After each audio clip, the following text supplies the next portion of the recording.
Victoria Sterling slammed her hand on the mahogany desk so hard the coffee cup rattled.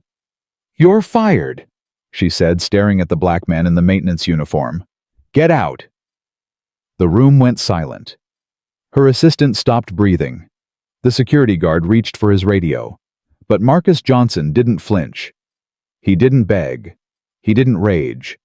He looked the billionaire straight in the eye and said 6 words that made her freeze. "Please don't tell my son, ma'am." Victoria's mask cracked. For the first time in 15 years, she didn't know what to say.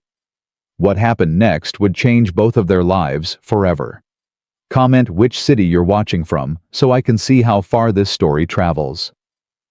The elevator doors opened on the 55th floor of Sterling Tower, and Marcus Johnson stepped out into a world he didn't belong in. He knew it. Everyone who looked at him knew it. The receptionist glanced up, saw his maintenance uniform, and her smile tightened. "Can I help you?" "I was told to come up here. Miss Sterling's office. 2 o'clock appointment." The receptionist checked her screen. Her eyebrows rose. "Marcus Johnson." "Yes, ma'am." She picked up the phone and spoke quietly. Then she hung up and gestured toward the glass doors. "Through there, end of the hall. She's expecting you." Marcus nodded and walked. The hallway was longer than his entire apartment. The carpet was thicker than his mattress. The artwork on the walls probably cost more than he'd make in 10 lifetimes. He kept walking. At the end of the hall, a woman in a gray suit stood outside a massive oak door. She looked at him like he was something stuck to her shoe. "Mr. Johnson, Miss Sterling will see you now." She opened the door. Marcus walked in. Victoria Sterling stood behind her desk with her back to him, looking out the floor-to-ceiling windows at the Chicago skyline. She didn't turn around. Marcus stood there waiting. He'd learned a long time ago that people like her made people like him wait. It was a power move. He understood. He had nowhere else to be. Jalen was at therapy until 4. The neighbor was picking him up. Marcus had time, so he waited. Finally, Victoria turned. She was younger than he expected. Mid-30s maybe. Sharp features, cold eyes. The kind of beautiful that made you feel like you'd done something wrong just by looking at her. She sat down and gestured to the chair across from her desk. Marcus sat. Victoria opened a folder and looked at it. She didn't look at him. Marcus Johnson, maintenance supervisor. 3 years with the company. No disciplinary actions, no complaints. She closed the folder. Impressive. "Thank you, ma'am." "Don't thank me yet." She looked at him then. Really looked. Her eyes were the color of winter ice. "I'm going to ask you a question, Mr. Johnson, and I want you to answer honestly. Can you do that?" "Yes, ma'am." "Why do you work here?" Marcus blinked. He hadn't expected that. "Ma'am, it's a simple question. Why do you work for Sterling Hotels? The pay is barely above minimum wage. The hours are long. The work is hard. You could make more money driving for Uber. So why are you here?" Marcus thought about lying. He thought about giving her some corporate answer about believing in the company mission or wanting to grow his career. But she'd asked for honesty. "I work here because you have good health insurance," he said. "My son has autism. He needs therapy 3 times a week. Speech therapy, occupational therapy, behavioral therapy. Most jobs don't cover that. Yours does." Victoria's expression didn't change. "So you're here for the benefits?" "I'm here for my son." "Same thing." "No, ma'am. It's not." Something flickered in her eyes. Interest, maybe, or irritation. Marcus couldn't tell. "Explain." Marcus leaned forward slightly. "The benefits are a piece of paper. A policy. They don't mean anything by themselves. My son means everything. I'd work in a sewer if it meant he got the help he needs. I'd dig ditches. I'd clean toilets. I'd do anything." He paused. "I work here because this job lets me take care of him. That's not the same as working here for benefits." Victoria stared at him. The room was silent except for the hum of the air conditioning and the distant sound of traffic 55 floors below. Then she stood. She walked around her desk and stopped in front of him. Close, too close. Marcus could smell her perfume, something expensive that made him think of cold nights and empty rooms. "Mr. Johnson," she said, "I'm going to tell you something, and I want you to listen carefully." "Yes, ma'am." She leaned down until her face was level with his. "You're fired." Marcus felt the words hit him like a punch to the chest. Fired. His mind started racing. The insurance, Jalen's therapy, the rent, the electricity bill that was already 2 weeks late, the school tuition that was due next month. Fired. He couldn't breathe. "I'm sorry," he said. His voice came out steady, but inside he was falling apart. "May I ask why?" Victoria straightened. She walked back behind her desk and sat down. "Does it matter? It matters to me." "Why you're fired either way." Marcus's hands were shaking. He pressed them flat against his thighs to make them stop. "Because I need to understand what I did wrong, so I don't do it again at my next job, if I can get one." Victoria tilted her head, studying him like he was a specimen under a microscope. "You didn't do anything wrong, Mr. Johnson. You were actually one of our better employees." "Then why?" "Because I can." The words hung in the air between them. Marcus stared at her. He waited for her to smile, to laugh, to tell him it was a joke. She didn't. "That's not a reason," he said quietly. "It's the only reason that matters. I'm the CEO. I own this company. I can fire anyone I want for any reason at any time. That's how power works, Mr. Johnson. The people who have it don't need to explain themselves to the people who don't." Marcus felt something shift inside him. Not anger, he couldn't afford anger. Not desperation that would come later when he was alone. Just sadness. A deep, heavy sadness that pressed down on his shoulders like a physical weight. "Okay," he said. Victoria frowned. "Okay." "Yes, ma'am, okay. If you're firing me, then I'm fired. I can't change that." He stood. "Thank you for the opportunity to work here. I did my best." He turned toward the door. "That's it." Marcus stopped. He didn't turn around. "Ma'am." "That's all you have to say. You're not going to argue, beg, threaten to sue. Would any of that change your mind?" Silence. "No," Victoria said finally. "It wouldn't." "Then what's the point?" He started walking again. "Mr. Johnson?" He stopped. "Turn around." He turned. Victoria was standing again. Her arms crossed, her eyes narrowed. "You're not angry," she said. It wasn't a question. "I'm terrified," Marcus said honestly. "But no, I'm not angry." "Why not?" "Because being angry at you won't help my son." Victoria went very still. "Your son?" "Yes, ma'am." "What about him?" Marcus took a breath. This was it. The moment where his pride didn't matter anymore. The moment where nothing mattered except Jalen. "My son is 7 years old. His name is Jalen. He has autism. He doesn't understand why things change. Routine is everything to him.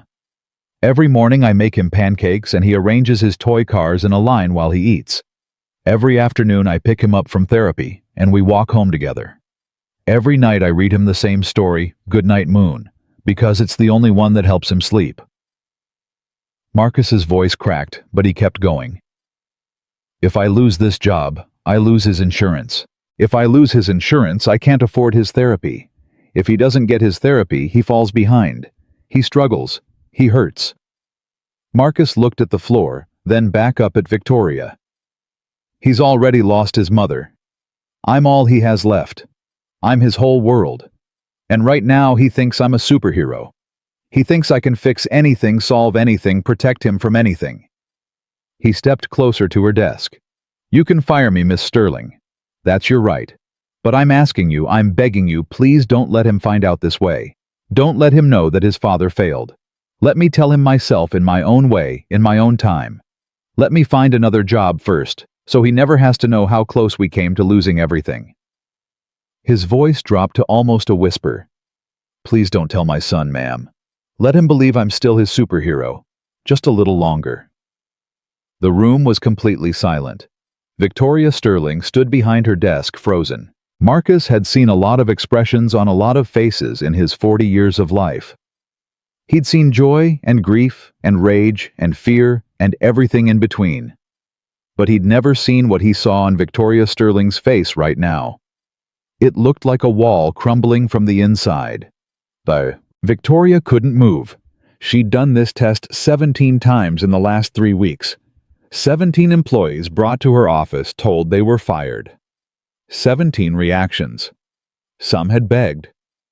One woman had dropped to her knees and literally clasped her hands together, pleading. Some had raged. A line cook had called her names she'd never repeat, then threatened to burn the building down. Some had cried. Silent tears, loud sobs, everything in between. Some had gone quiet. Stunned into silence, unable to process what was happening. One had tried to negotiate, offered to take a pay cut, work extra hours, do anything to keep his job. All 17 had thought about themselves, their careers, their bills, their plans, their futures. Not one of them, not a single one, had thought about someone else first, until now. Marcus Johnson stood in front of her, a man in a maintenance uniform who probably made less in a year than she spent on shoes, and his first thought wasn't about himself. It was about his son. His disabled son who thought he was a superhero. Victoria felt something she hadn't felt in years, something she'd trained herself to suppress, to ignore, to kill. She felt ashamed. "Sit down," she said. Her voice came out different, softer. She hated it. Marcus hesitated. "Please," she added. The word felt foreign in her mouth. He sat. Victoria walked back to her chair and sat down heavily. She stared at the folder on her desk, his personnel file, without seeing it. "It was a test," she said finally. Marcus blinked. "Ma'am, the firing. It wasn't real. It was a test." The color drained from Marcus's face. Then it came back darker than before. "A test?" "Yes. You told me I was fired. As a test. I wanted to see how you would react, how you would handle pressure, what kind of person you really are." Marcus was quiet for a long moment. When he spoke, his voice was low and even, controlled. But Victoria could hear the edge underneath. "And what did you learn, Miss Sterling?" Victoria met his eyes. "I learned that you're not like anyone else I've ever met." "Is that supposed to be a compliment?" "It's the truth." Marcus stood. He didn't ask permission this time. "I've been working for this company for 3 years, he said. 3 years of showing up early, staying late, doing jobs that aren't mine because someone called in sick, covering shifts because someone's car broke down, or their kid got sick, or they just didn't feel like coming in. 3 years of being invisible. 3 years of people looking through me like I'm not even there." He stepped toward her desk. "And now you tell me that you brought me up here, made me think I'd lost everything, made me beg for my son as a test." "Mr. Johnson." "My name is Marcus." Victoria closed her mouth. "My name is Marcus Johnson. I am 40 years old. I was born in Detroit. I moved to Chicago when I was 18 to go to college. A college I couldn't afford, so I dropped out after 2 years to work. I met my wife Denise at a diner where she was a waitress. She had the most beautiful smile I'd ever seen. We got married in a courthouse because we couldn't afford a wedding. We had Jalen when we were 32. When he was diagnosed with autism at 3. Denise cried for a week. I held her every night and told her we'd figure it out. We always figured it out." His voice cracked. 3 years ago, she went to the grocery store to buy milk. A drunk driver ran a red light. She died before the ambulance got there. The police came to my door while Jalen was watching cartoons. I had to tell my 4-year-old son that Mommy wasn't coming home." Tears were streaming down his face now, but he didn't wipe them away. "I spent 3 months after that barely alive. I couldn't work, couldn't eat, couldn't sleep. I wanted to die. The only reason I didn't is because one night Jalen climbed into my lap and asked me if I was going to leave him too." He took a shaky breath. "I promised him I wouldn't. I promised him I would never ever leave. And I have kept that promise every single day since. I have worked myself to the bone to keep that promise. I have sacrificed everything, my time, my energy, my pride, my dreams to keep that promise. Because that little boy is everything to me. He is my entire reason for existing." Marcus leaned forward, his hands flat on her desk. "And you just used him to run a test." Victoria didn't move. She couldn't. She'd spent 15 years building walls, 15 years of her father's tests, 15 years of learning that emotion was weakness and vulnerability was death. And in 5 minutes, Marcus Johnson had torn it all down. "I'm sorry," she said. The words came out before she could stop them. Marcus stared at her. "What? I'm sorry. What I did was cruel. It was wrong. I thought I was testing your character. I was only revealing my own." She stood and walked to the window, unable to look at him anymore. "My father used to test me," she said, her back to him. "When I was 17, he cut off my credit cards and dropped me in Cleveland with $50. No phone, no help, no safety net. He told me to survive for 2 weeks and find my own way home. He said it would make me strong. Did it? I don't know." Victoria touched the cold glass of the window. "I know how to survive. I know how to be hard. I know how to look at a person and see what they're hiding, what they're afraid of, what they'll do when they're desperate." She paused. "I don't know how to be kind. I don't know how to trust. I don't know how to love." She turned around. "You asked what I learned from this test. I learned that everything my father taught me was wrong. He said strength was surviving alone. You showed me that strength is surviving for someone else." Marcus was quiet for a long moment. The afternoon sun slanted through the windows, casting long shadows across the office floor.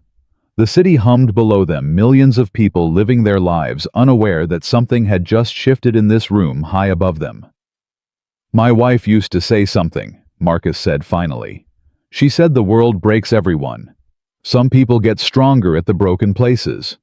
Others just stay broken." He looked at Victoria. "You're not broken, Miss Sterling. You're just unfinished." Victoria felt something sting behind her eyes. She blinked it away. "I don't know how to be anything else." "Then maybe you need someone to teach you." Marcus walked back to his chair and sat down. His heart was still pounding. His hands were still shaking. But something had changed in the room. The air felt different. Lighter. Victoria sat down across from him. She looked younger now somehow. Less like a CEO and more like a woman who'd been carrying something heavy for a very long time. "Tell me about Jalen," she said. Marcus hesitated. This felt like another test. But something in her eyes, something raw and open that hadn't been there before, made him answer. "He's 7. He loves dinosaurs. His favorite color is blue, specifically navy blue, not light blue. He has to know the difference. He arranges his toy cars by color every morning before breakfast. If I make his pancakes too dark, he won't eat them.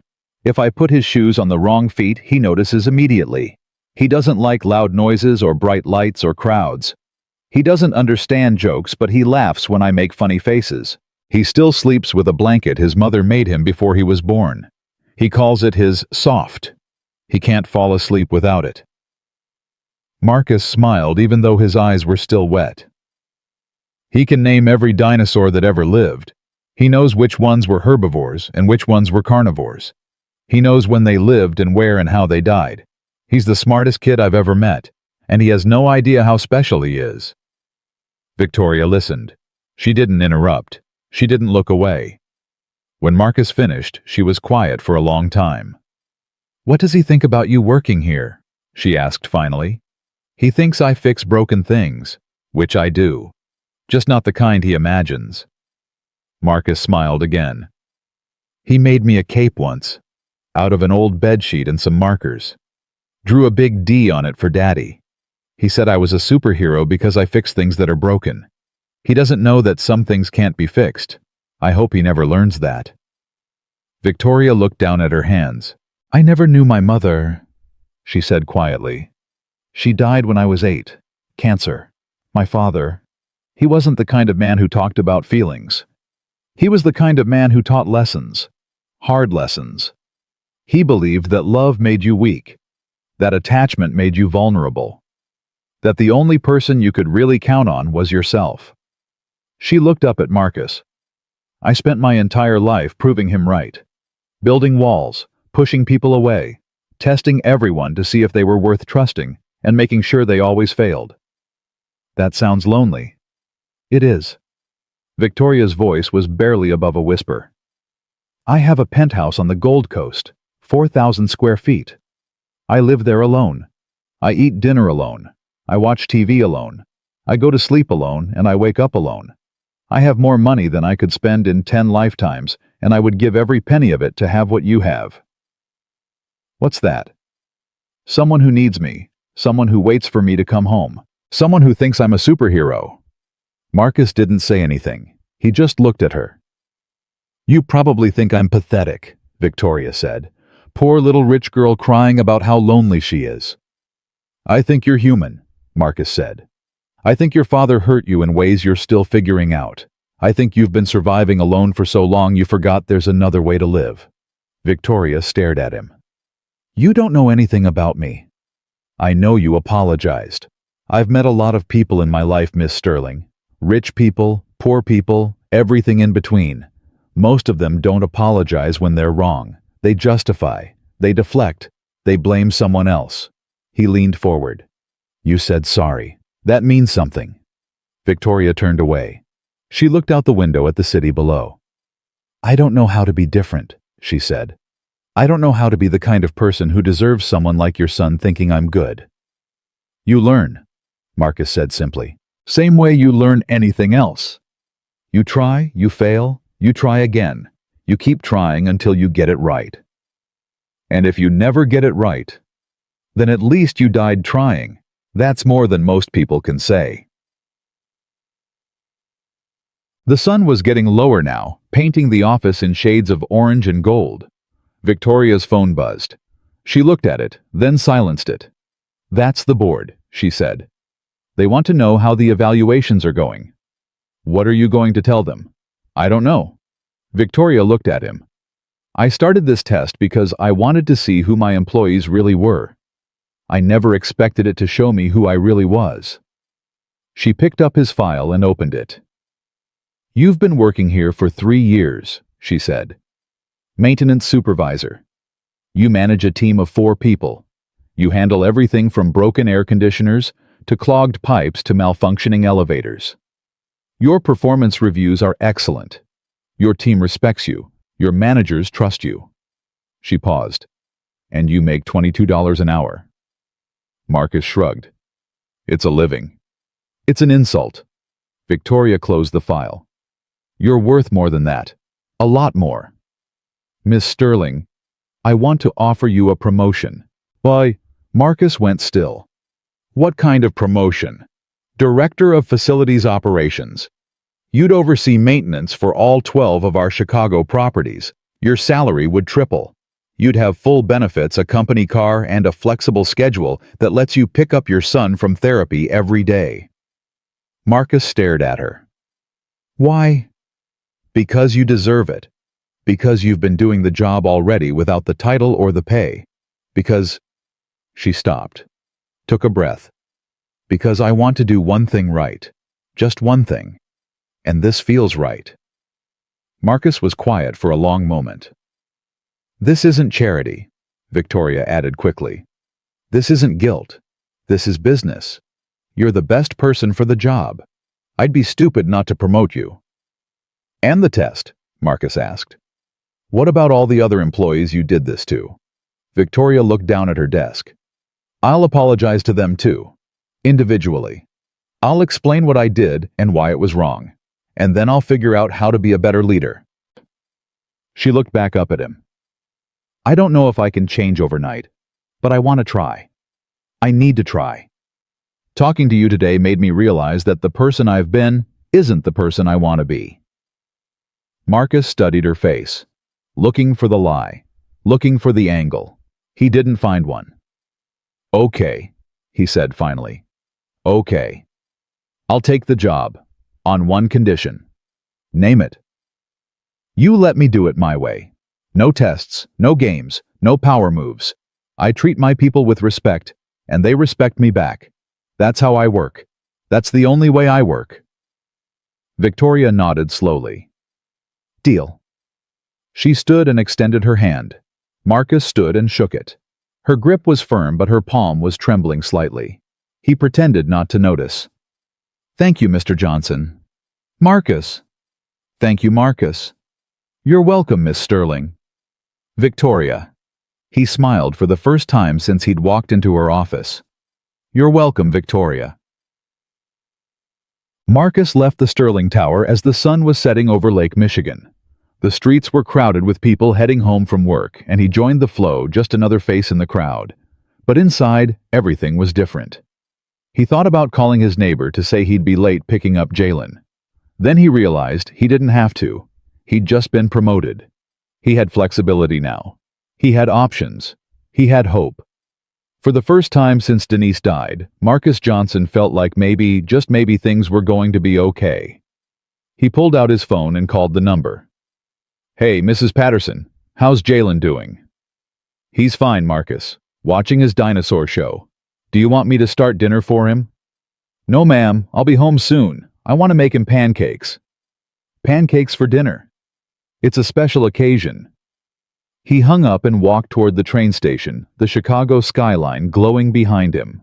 He didn't know that back in the Sterling Tower, Victoria Sterling was standing at her window, watching him disappear into the crowd.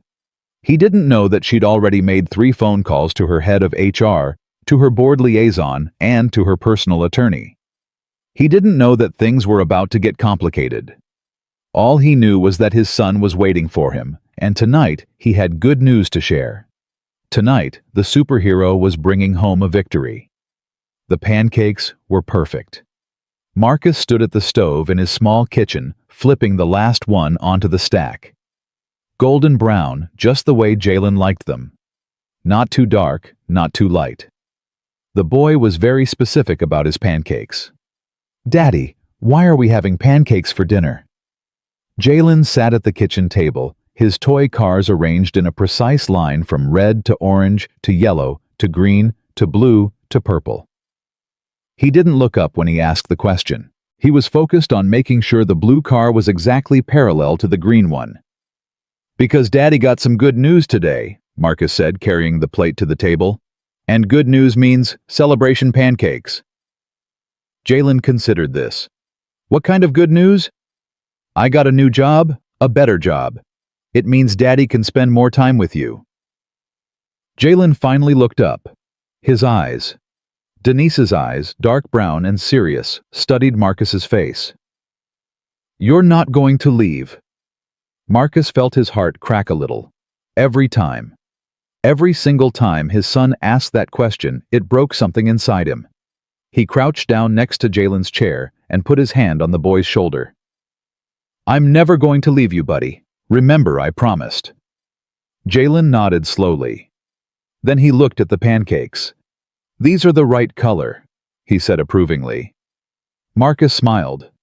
I know, I've been practicing. They ate together in comfortable silence, the only sounds the clink of forks and the hum of the refrigerator. Mrs. Patterson had gone home after Marcus arrived, patting his shoulder and telling him he looked tired. He was tired.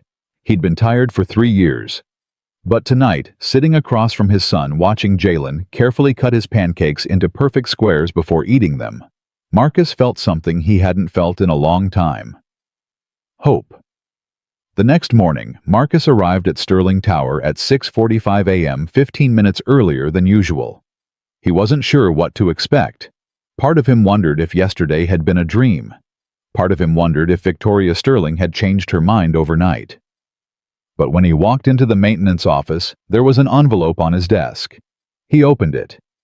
Inside was his new employment contract. Director of Facilities Operations. Salary $68,000 per year. Full benefits. Company vehicle. Flexible scheduling with guaranteed afternoons off for family obligations. There was a handwritten note clipped to the contract. Marcus, this is real. Welcome to your new role. V.S. Marcus stared at the note for a long time. Then he signed the contract, put it back in the envelope, and got to work. 3 floors above him, Victoria Sterling sat in her office, watching the security feed from the maintenance office on her laptop. She saw Marcus open the envelope. She saw him read the contract. She saw him pause at her handwritten note. She saw him smile. Something warm spread through her chest. She didn't know what to call it. She wasn't sure she'd ever felt it before.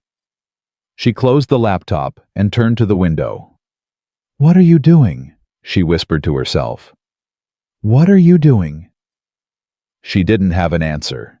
The days turned into weeks and Victoria found herself doing something she'd never done before. She watched Marcus Johnson, not in person, that would be too obvious, too vulnerable, but through the security cameras, through the shift reports, through the manager notes and the maintenance logs and the employee feedback forms. She told herself it was professional interest. He was a new director.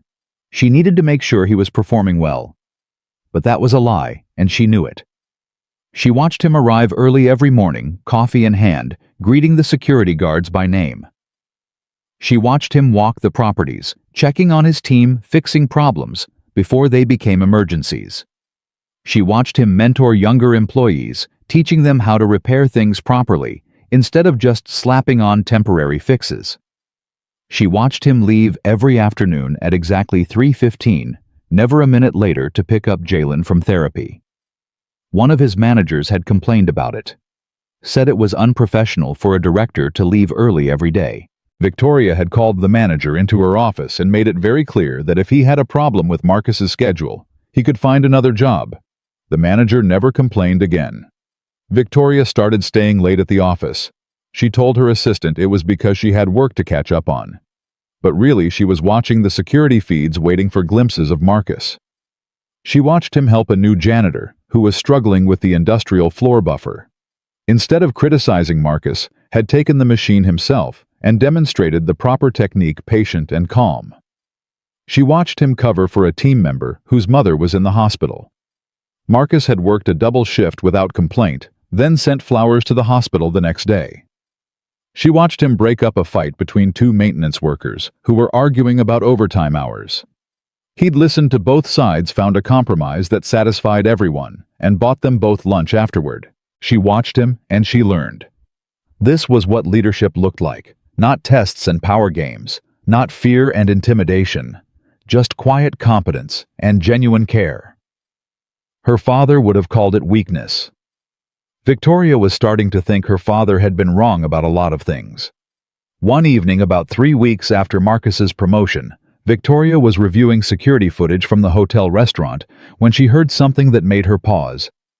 Marcus was in the break room talking to one of the line cooks, a man named Derek who'd been with the company for 15 years. "You should ask her out," Derek was saying. "That woman from the coffee shop. She's been smiling at you for months." Marcus laughed. It was a warm sound, genuine and unguarded. Victoria had never heard him laugh before. "I don't have time for dating," Marcus said. "Jalen takes up every spare minute I've got. That's not healthy, man. You need a life outside of that boy. He is my life." I know, but Denise wouldn't want you to be alone forever. You know that, right?" There was a long pause. Victoria leaned closer to her laptop, holding her breath. "People ask me why I don't date," Marcus said finally. His voice was quieter now, more serious. "I tell them the same thing every time. I haven't met anyone who deserves to be called Jalen's mom. Denise was 1 in a million. I'm not looking for a replacement. I'm looking for someone who understands that my son comes first. Always. Someone who sees him, really sees him, and loves him anyway." Another pause. "That's a tall order," Derek said. "I know. That's why I'm not holding my breath." Victoria closed her laptop. She sat in the darkness of her office for a long time, staring at nothing. She thought about Marcus's words. Someone who sees him and loves him anyway. She thought about Jalen, a 7-year-old boy with autism who arranged his toy cars by color and thought his father was a superhero. She thought about herself, a 34-year-old woman who had never been seen. Not really. Not by anyone who mattered. Something was happening to her. Something she didn't understand and couldn't control. She was falling. The crisis came on a Thursday afternoon in late October. Victoria was in a board meeting when her assistant knocked on the door and whispered something urgent. She excused herself and stepped into the hallway. "What is it?" "It's about Marcus Johnson, ma'am. There's a situation." Victoria's heart stopped. "What kind of situation?" "His son's therapist had a family emergency, canceled at the last minute. Mr. Johnson's backup caregiver is out of town. He's asking if he can bring his son to work for the evening shift. Just this once." Victoria didn't hesitate. "Tell him yes." Her assistant blinked. "Ma'am?" "Tell him yes, and clear my schedule for the rest of the day." "But the board meeting?" "Tell them I had an emergency. They'll survive." Victoria walked past her confused assistant and headed for the elevator. She told herself she was going to check on operations, make sure the evening shift was running smoothly, standard CEO oversight. But when the elevator doors opened on the ground floor, she walked straight toward the employee break room. And there he was. Jalen sat in the corner on a plastic chair wearing noise-canceling headphones and holding a stuffed dinosaur. His toy cars were arranged on the small table in front of him, perfectly aligned by color. He looked so small. So vulnerable. Marcus knelt beside him, speaking softly. Victoria couldn't hear the words, but she could see the tenderness in every gesture. The way Marcus's hand rested on his son's shoulder. The way he waited patiently for Jalen to respond. The way his whole body seemed to curve protectively around the boy. Victoria stood in the doorway, frozen. She'd read about love. She'd seen it in movies and books. But she'd never witnessed it like this. Pure and unconditional and fierce. This was what she'd been missing. This was what her father had never given her. This was what she wanted more than anything in the world. Jalen looked up suddenly. His eyes met Victoria's. For a moment, neither of them moved. Then Jalen smiled. "Hi," he said. Victoria's throat tightened. "Hi." Marcus turned and saw her.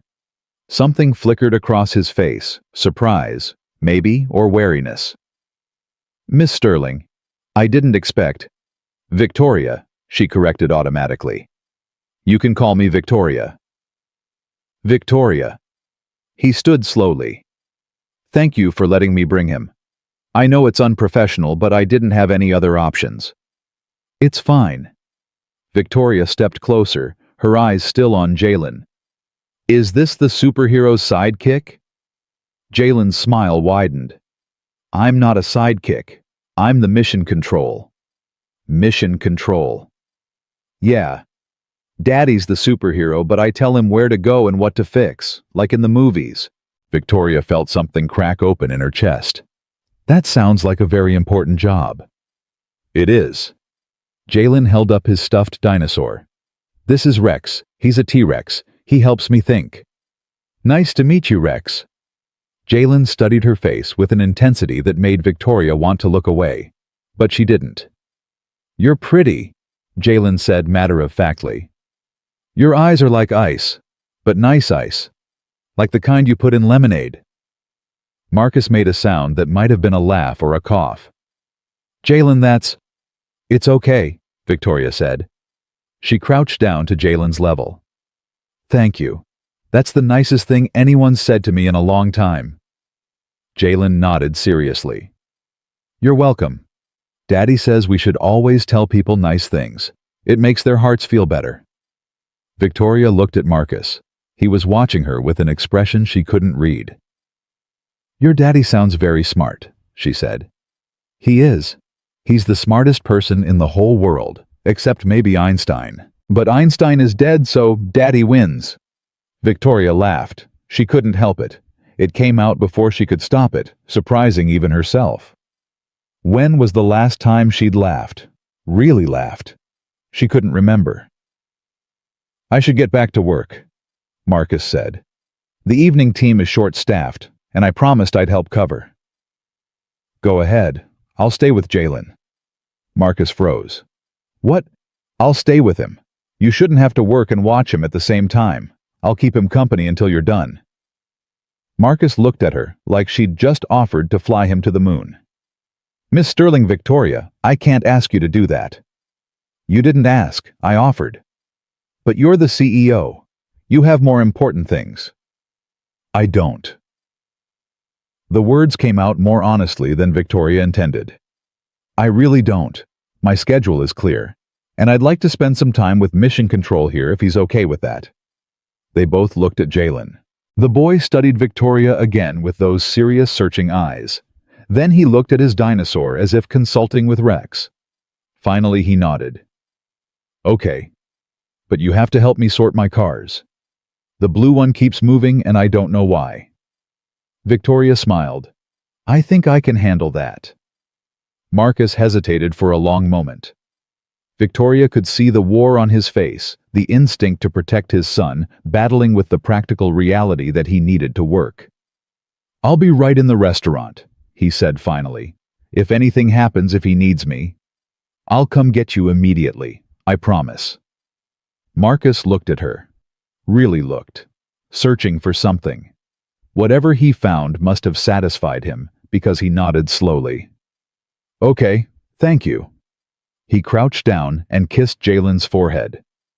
Be good for Miss Victoria, buddy. Daddy will be right back. I know, Jalen said. You always come back. You promised. Something crossed Marcus's face, pain and love and gratitude all tangled together. That's right. I promised. He stood, gave Victoria one more searching look, and walked out. Victoria pulled up a chair next to Jalen. Okay, Mission Control. Show me this troublesome blue car. The next 2 hours were the strangest of Victoria's life. Jalen explained the proper way to sort cars.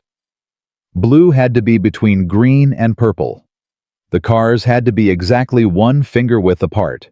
If any car was crooked, the whole line had to be redone. He told her about dinosaurs. All of them. Every species, every era, every theory about their extinction. He knew more about paleontology than most college professors. He told her about his dad, how Marcus made the best pancakes, how he did funny voices when he read bedtime stories, how he never got mad even when Jalen had meltdowns. What's a meltdown? Victoria asked carefully. Jalen's face changed. He looked down at his cars. Sometimes my brain gets too loud, he said quietly. Too many sounds, too many lights, too many feelings, and I can't make it stop. I scream and cry and sometimes I hit things. Not because I'm bad, because my brain is too full. Victoria's heart ached. That sounds really hard. It is, but Daddy helps. He wraps me up tight in my blanket and talks really quiet until the noise goes away. He never yells at me. He says my brain just works different, not wrong. Victoria blinked back tears. Your daddy's right. Jalen looked up at her. Do you have meltdowns? The question caught her off guard. What do you mean? Your eyes look tired, like you have too many feelings but you don't let them out. That's bad for your brain. You should let them out sometimes. Otherwise, they get stuck and make everything louder. Victoria stared at this 7-year-old boy who had just seen through her more clearly than anyone in her entire life. Maybe you're right, she said softly. I'm usually right, Jalen said without arrogance. Daddy says it's because I pay attention to things other people don't see. That's a superpower. Jalen's face lit up. That's what Daddy says too. They went back to sorting cars. But something had shifted. Some wall inside Victoria that had been standing for 30 years had developed a crack. And she didn't want to fix it. The meltdown came without warning. One moment, Jalen was happily explaining why the Stegosaurus was underrated compared to the T-Rex. The next moment, the fluorescent lights in the break room flickered. Once, twice, 3 times. Jalen's whole body went rigid. "No," he whispered. "No, no, no, no, no." Victoria didn't understand what was happening. "Jalen, what's wrong?" But the boy wasn't listening anymore. His hands flew to his ears, pressing hard against the noise-canceling headphones. His eyes squeezed shut. His body started rocking back and forth faster and faster. "Too bright," he gasped. "Too bright, too bright, too bright." And then he started screaming. Victoria had never heard a sound like that. It wasn't a tantrum scream, not the kind of noise a child makes when they want something. This was pure terror, pure overwhelm, the sound of a brain being overloaded past its breaking point. Other employees came running. They stood in the doorway staring. "Get back," Victoria shouted at them. "Everyone back, and someone get Marcus now!" She didn't know what to do. She didn't know how to help. She reached toward Jalen, wanting to comfort him, but she was afraid to touch him, afraid of making it worse. "Jalen," she said, trying to keep her voice calm. "Jalen, it's okay. It's okay. Your daddy's coming." But the boy couldn't hear her. He was somewhere else now, trapped inside his own head, drowning in sensations he couldn't control. Victoria spotted a jacket hanging on a nearby chair. She grabbed it and draped it over Jalen's head and shoulders, blocking out the light. She had no idea if it would help, but she had to do something. Marcus burst through the door 30 seconds later. He didn't hesitate. He didn't ask what happened. He just moved. In one fluid motion, he scooped Jalen into his arms, jacket and all, and pulled the boy tight against his chest. He sat down on the floor, back against the wall, and wrapped himself around his son like a protective shell. "I'm here, buddy. Daddy's here. You're safe. You're safe." His voice was barely above a whisper, steady and calm, even though Victoria could see tears streaming down his face. "Breathe with me, Jalen. In and out. In and out. That's it. Good boy. You're doing so good." Slowly, agonizingly slowly, the screaming softened to whimpers. The rocking slowed. The rigid body began to relax. Marcus kept talking, kept whispering, kept holding on. Victoria stood frozen against the wall, watching. She'd seen hostile boardroom takeovers. She'd seen billion-dollar deals fall apart. She'd seen men twice Marcus's age crumble under pressure. She had never seen anything as brave as what Marcus was doing right now. 20 minutes later, Jalen was asleep in his father's arms, exhausted from the meltdown. His face was red and tear-streaked, but peaceful. Marcus looked up at Victoria. His own face was wet. "I need to take him home," he said quietly. "But I don't have a car. The buses stopped running an hour ago." "I'll drive you." "Victoria, you don't have to."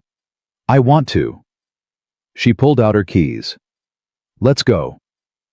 The drive to the south side was quiet. Jalen slept in the back seat, wrapped in Marcus's jacket, his head resting on his father's lap. Marcus stroked the boy's hair with one hand, staring out the window. Victoria focused on the road. The city lights blurred past them. "I'm sorry," she said finally. Marcus looked at her.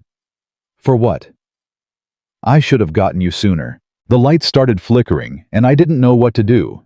I should have—" "You couldn't have known," Marcus interrupted gently. "Fluorescent lights are one of his triggers, but even I forget sometimes. It's not your fault." Victoria gripped the steering wheel tighter. "Is he going to be okay?" "He'll be fine. He just needs to sleep it off. Tomorrow he'll wake up and ask for pancakes like nothing happened." Marcus paused. "Thank you for staying with him tonight. He usually doesn't warm up to strangers that quickly." "He's a remarkable kid." He's everything. They drove in silence for another few minutes. Then Victoria asked the question that had been burning in her mind.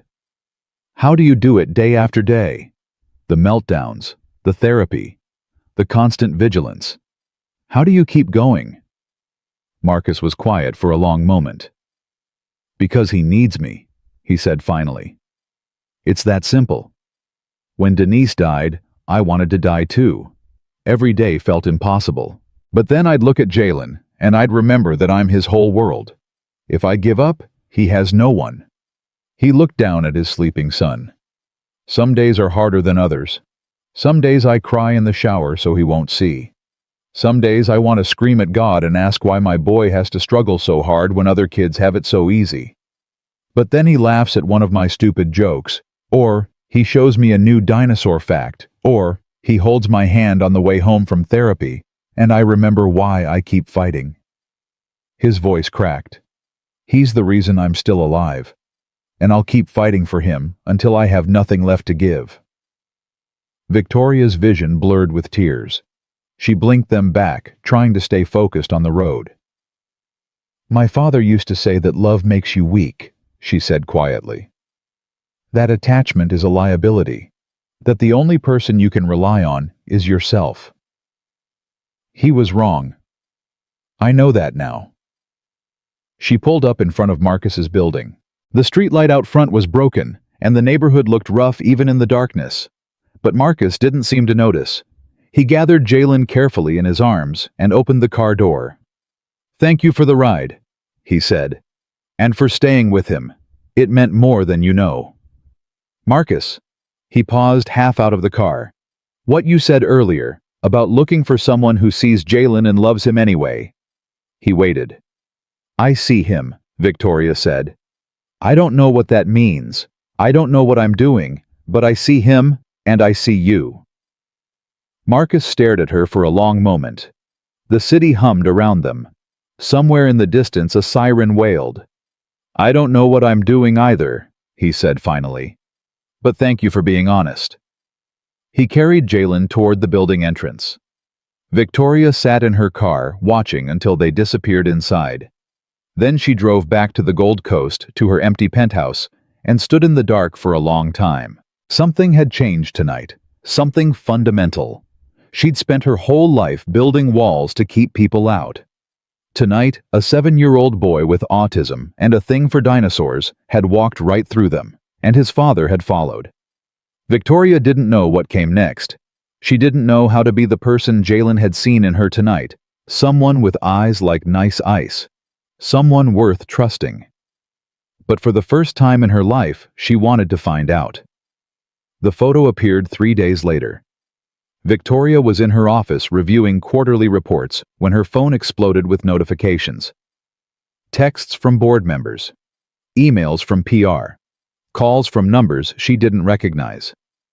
She opened her browser and felt her stomach drop. The image was grainy, taken from across the street with a long lens, but it was unmistakably her. Standing outside Marcus's apartment building at 11 p.m., watching him carry a sleeping child inside. The streetlight was broken, but someone had enhanced the image enough to see her face clearly. The headline made her want to throw her laptop through the window. Billionaire Victoria Sterling's secret life exposed, late-night visits to Southside apartment, mystery man and child revealed. She scrolled down. The comments were already in the thousands. She's obviously having an affair. That kid has to be hers. Look at how she's watching them. Gold digger baby daddy Sterling family must be thrilled. Who's the guy? Anyone ID him yet? Victoria's hands were shaking when her assistant burst through the door. Miss Sterling, the board is calling an emergency meeting. Mr. Harrison is demanding you come down immediately, and there are reporters gathering outside the building. Victoria closed her laptop. Tell the board I'll be there in 10 minutes. What should I tell the reporters? Nothing. Not a single word. Her assistant nodded and hurried out. Victoria sat alone in the silence. She thought about calling Marcus to warn him, but what would she say? I'm sorry, but our lives are about to be destroyed because someone took a picture of me being a decent human being. She picked up her phone and put it down again. Then she stood, straightened her jacket, and walked toward the boardroom. The conference room was already full when she arrived. 12 board members sat around the polished table, their faces ranging from concerned to furious.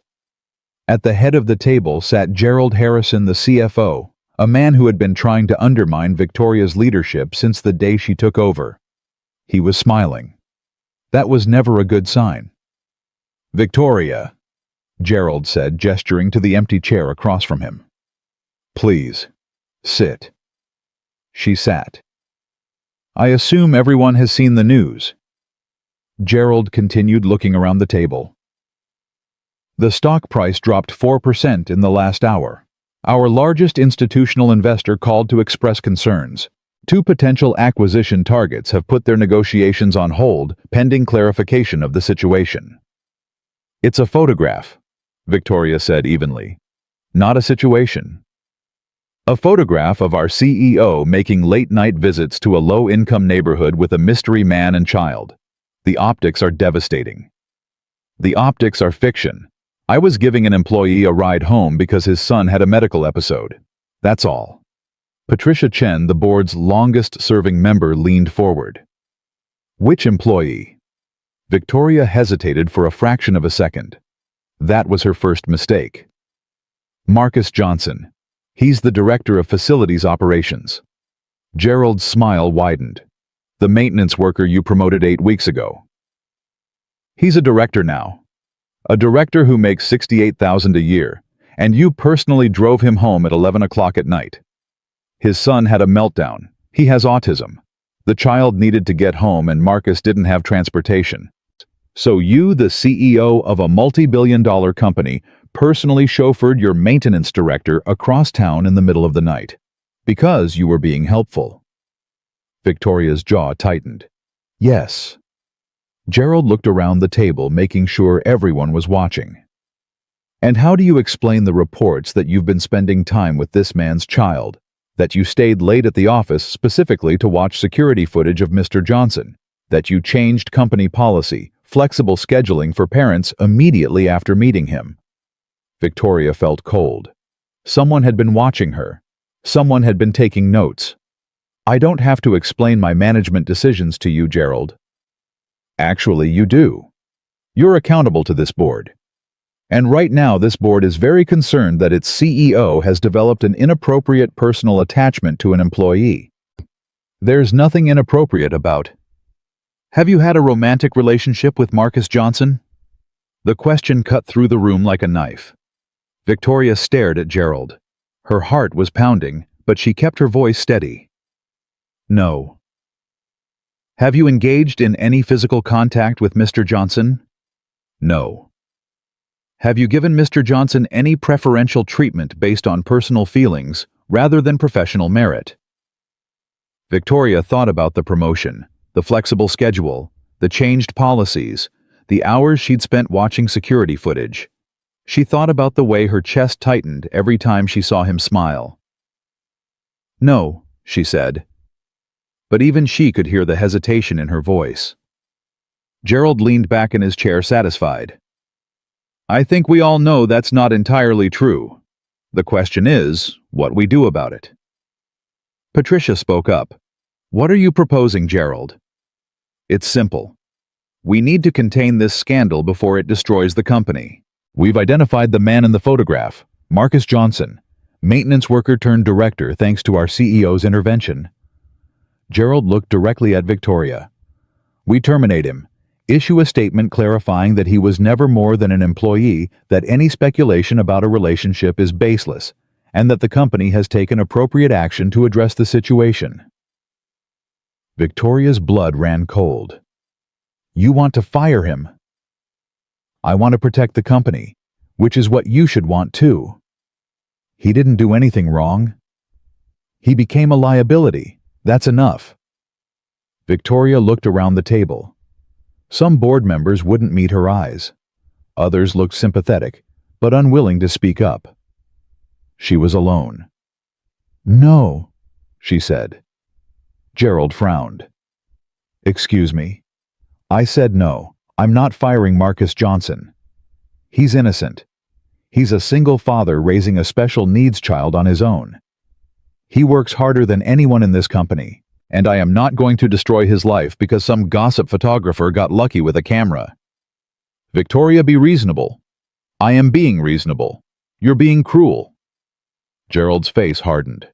If you won't handle this appropriately, the board will exercise its authority to handle it for you. What does that mean? It means we'll call a vote. Your leadership, your judgment, your fitness to continue as CEO. All of it on the table. Gerald looked around at the other board members. I think we can all agree that Victoria's behavior in this matter has been concerning. Personal involvement with employees, emotional decision-making, prioritizing individual relationships over company interests. Patricia shifted uncomfortably. Gerald, that seems extreme. Does it? She just admitted she's unwilling to take necessary action to protect the company. What kind of CEO puts a maintenance worker above billions of dollars in shareholder value? Victoria stood. The room went silent. My father built this company, she said, her voice low and dangerous. He put every penny he had into it. He worked 18-hour days for 30 years to turn it into what it is today. And before he died, he told me one thing: never let anyone make you forget what matters. She looked at Gerald. You think what matters is stock prices, investor confidence, the appearance of propriety. She shook her head. You're wrong. What matters is people. Real people with real lives who depend on this company to treat them fairly. Marcus Johnson is one of those people, and I will not sacrifice him to protect my reputation or yours. Gerald smiled coldly. That's very noble, Victoria. But nobility doesn't keep shareholders happy. Then maybe we need different shareholders. She walked toward the door. Victoria, Gerald called after her. If you walk out of this room without agreeing to our terms, we will move forward with a vote of no confidence. You could lose everything. Victoria stopped with her hand on the door handle. She thought about her father, his tests, his lessons. Strength is surviving alone, he'd said. Independence is the only true power. She thought about Marcus, about Jalen, about the way it felt to finally be seen. She turned around. Then I guess we'll find out what I'm really made of. She walked out. The next 48 hours were the worst of Victoria's life. The story spread like wildfire. Every gossip site, every news outlet, every social media platform had something to say about the mysterious man in Victoria Sterling's life. Reporters found Marcus's address. They camped outside his building, shouting questions at anyone who went in or out. They found Jalen's school. They tried to interview his teachers. They found Denise's grave. They took pictures of it and speculated about whether Victoria was trying to replace the dead wife. Victoria tried to protect them. She sent security to Marcus's building. She threatened legal action against any outlet that published photos of Jalen. She issued statement after statement, denying any romantic involvement. None of it worked. On the morning of the third day, Victoria sat in her office, staring at the board's ultimatum. The letter was formal and cold. She had until 5 p.m. to agree to terminate Marcus Johnson and issue a public statement distancing herself from him. If she refused, the board would move forward with a vote to remove her as CEO. She read it 3 times. Then she picked up her phone and called Marcus. He answered on the second ring. Victoria, are you okay? She almost laughed. His life was falling apart because of her, and he was asking if she was okay. I need to see you. Can you come to my office? There was a pause. I'll be there in an hour. He arrived at 10:30 a.m. When he walked through her office door, Victoria's heart broke. He looked terrible. Dark circles under his eyes, stubble on his jaw, the same clothes he'd been wearing 2 days ago. Marcus, before you say anything, he interrupted. I need you to know something. Whatever happens, I don't blame you. None of this is your fault. Of course it's my fault. If I hadn't gone to your apartment, if I hadn't gotten involved, you helped my son. You drove us home when we had no other way to get there. You did a kind thing for a good reason. He shook his head. I won't let you apologize for that." Victoria felt tears burning behind her eyes. She blinked them back. "The board wants me to fire you." Marcus nodded slowly. "I figured as much. If I don't, they're going to remove me as CEO." "I know." "You know, I've been reading the news. I saw the statements from the board members. I know how this works." He looked at her, his eyes tired but calm. "It's okay, Victoria." "It's not okay. Nothing about this is okay. I mean, it's okay if you have to let me go." Victoria stared at him. "What? You've worked your whole life for this company. Your father built it from nothing. It's your legacy, your identity, everything you have." Marcus stepped closer. "I'm just a maintenance worker, a nobody. My son and I have survived worse than this. We'll survive this too." "You're not a nobody. To the board I am, to the shareholders, to the people who decide what matters." He smiled sadly. "I've always been invisible to people like that. I'm used to it." Victoria felt something break inside her. "I'm not going to fire you." "Victoria, I said no. I don't care what the board wants. I don't care about the stock price or the investors or any of it. I care about doing the right thing. And firing an innocent man to save my own skin is not the right thing." Marcus was quiet for a long moment. "What are you going to do?" "I don't know yet, but I'm not going to let them win." Marcus looked at her with an expression she couldn't read. "You really mean that?" "I really do." He took another step toward her. They were close now, close enough that Victoria could see the gold flecks in his brown eyes. "Why?" he asked quietly. "Why risk everything for me?" Victoria's throat tightened. "Because you showed me something I've never seen before. You showed me what it looks like to love someone more than yourself. You showed me what it means to be strong." She swallowed hard. "My father taught me that strength was surviving alone. You taught me that strength is surviving for someone else." Marcus didn't say anything. He just looked at her. The office was silent, except for the hum of the air conditioning and the distant sounds of the city below. Then Victoria's phone buzzed. She glanced at it. A text from her assistant. "Gerald Harrison is doing a live interview on CNBC in 10 minutes. He's going to announce the vote of no confidence." Victoria's stomach dropped. "I have to go." "What are you going to do?" She looked at him, at this man who had lost everything and kept going, who had raised his son alone while the world fell apart around him, who had looked a billionaire in the eye and asked only that she not tell his boy the truth. "Something my father would never do." She walked out of her office and headed for the elevator. The boardroom was chaos when Victoria arrived. Gerald was on his phone barking orders at someone. Patricia was arguing with two other board members. Assistants ran back and forth with papers and tablets. Everyone stopped when Victoria walked in. Gerald ended his call and smiled. "Victoria, come to accept our terms." "No." "Then we're proceeding with the vote. You'll be removed as CEO by the end of the day." "Actually, I don't think so." Gerald's smile flickered. "Excuse me." Victoria walked to the head of the table. Her seat. The seat her father had occupied for 30 years. She didn't sit. "I've spent the last 3 days thinking about what my father would do in this situation. And the answer is clear. He would do exactly what you're asking me to do. He would sacrifice Marcus Johnson without a second thought. He would prioritize the company over the person. He would call it strength." She looked around the table at the assembled board members. "But I'm not my father." She reached into her jacket and pulled out an envelope. "This is my resignation, effective immediately." The room exploded. Gerald's face went red. Patricia gasped. Half the board started talking at once. Victoria held up her hand. "Let me finish."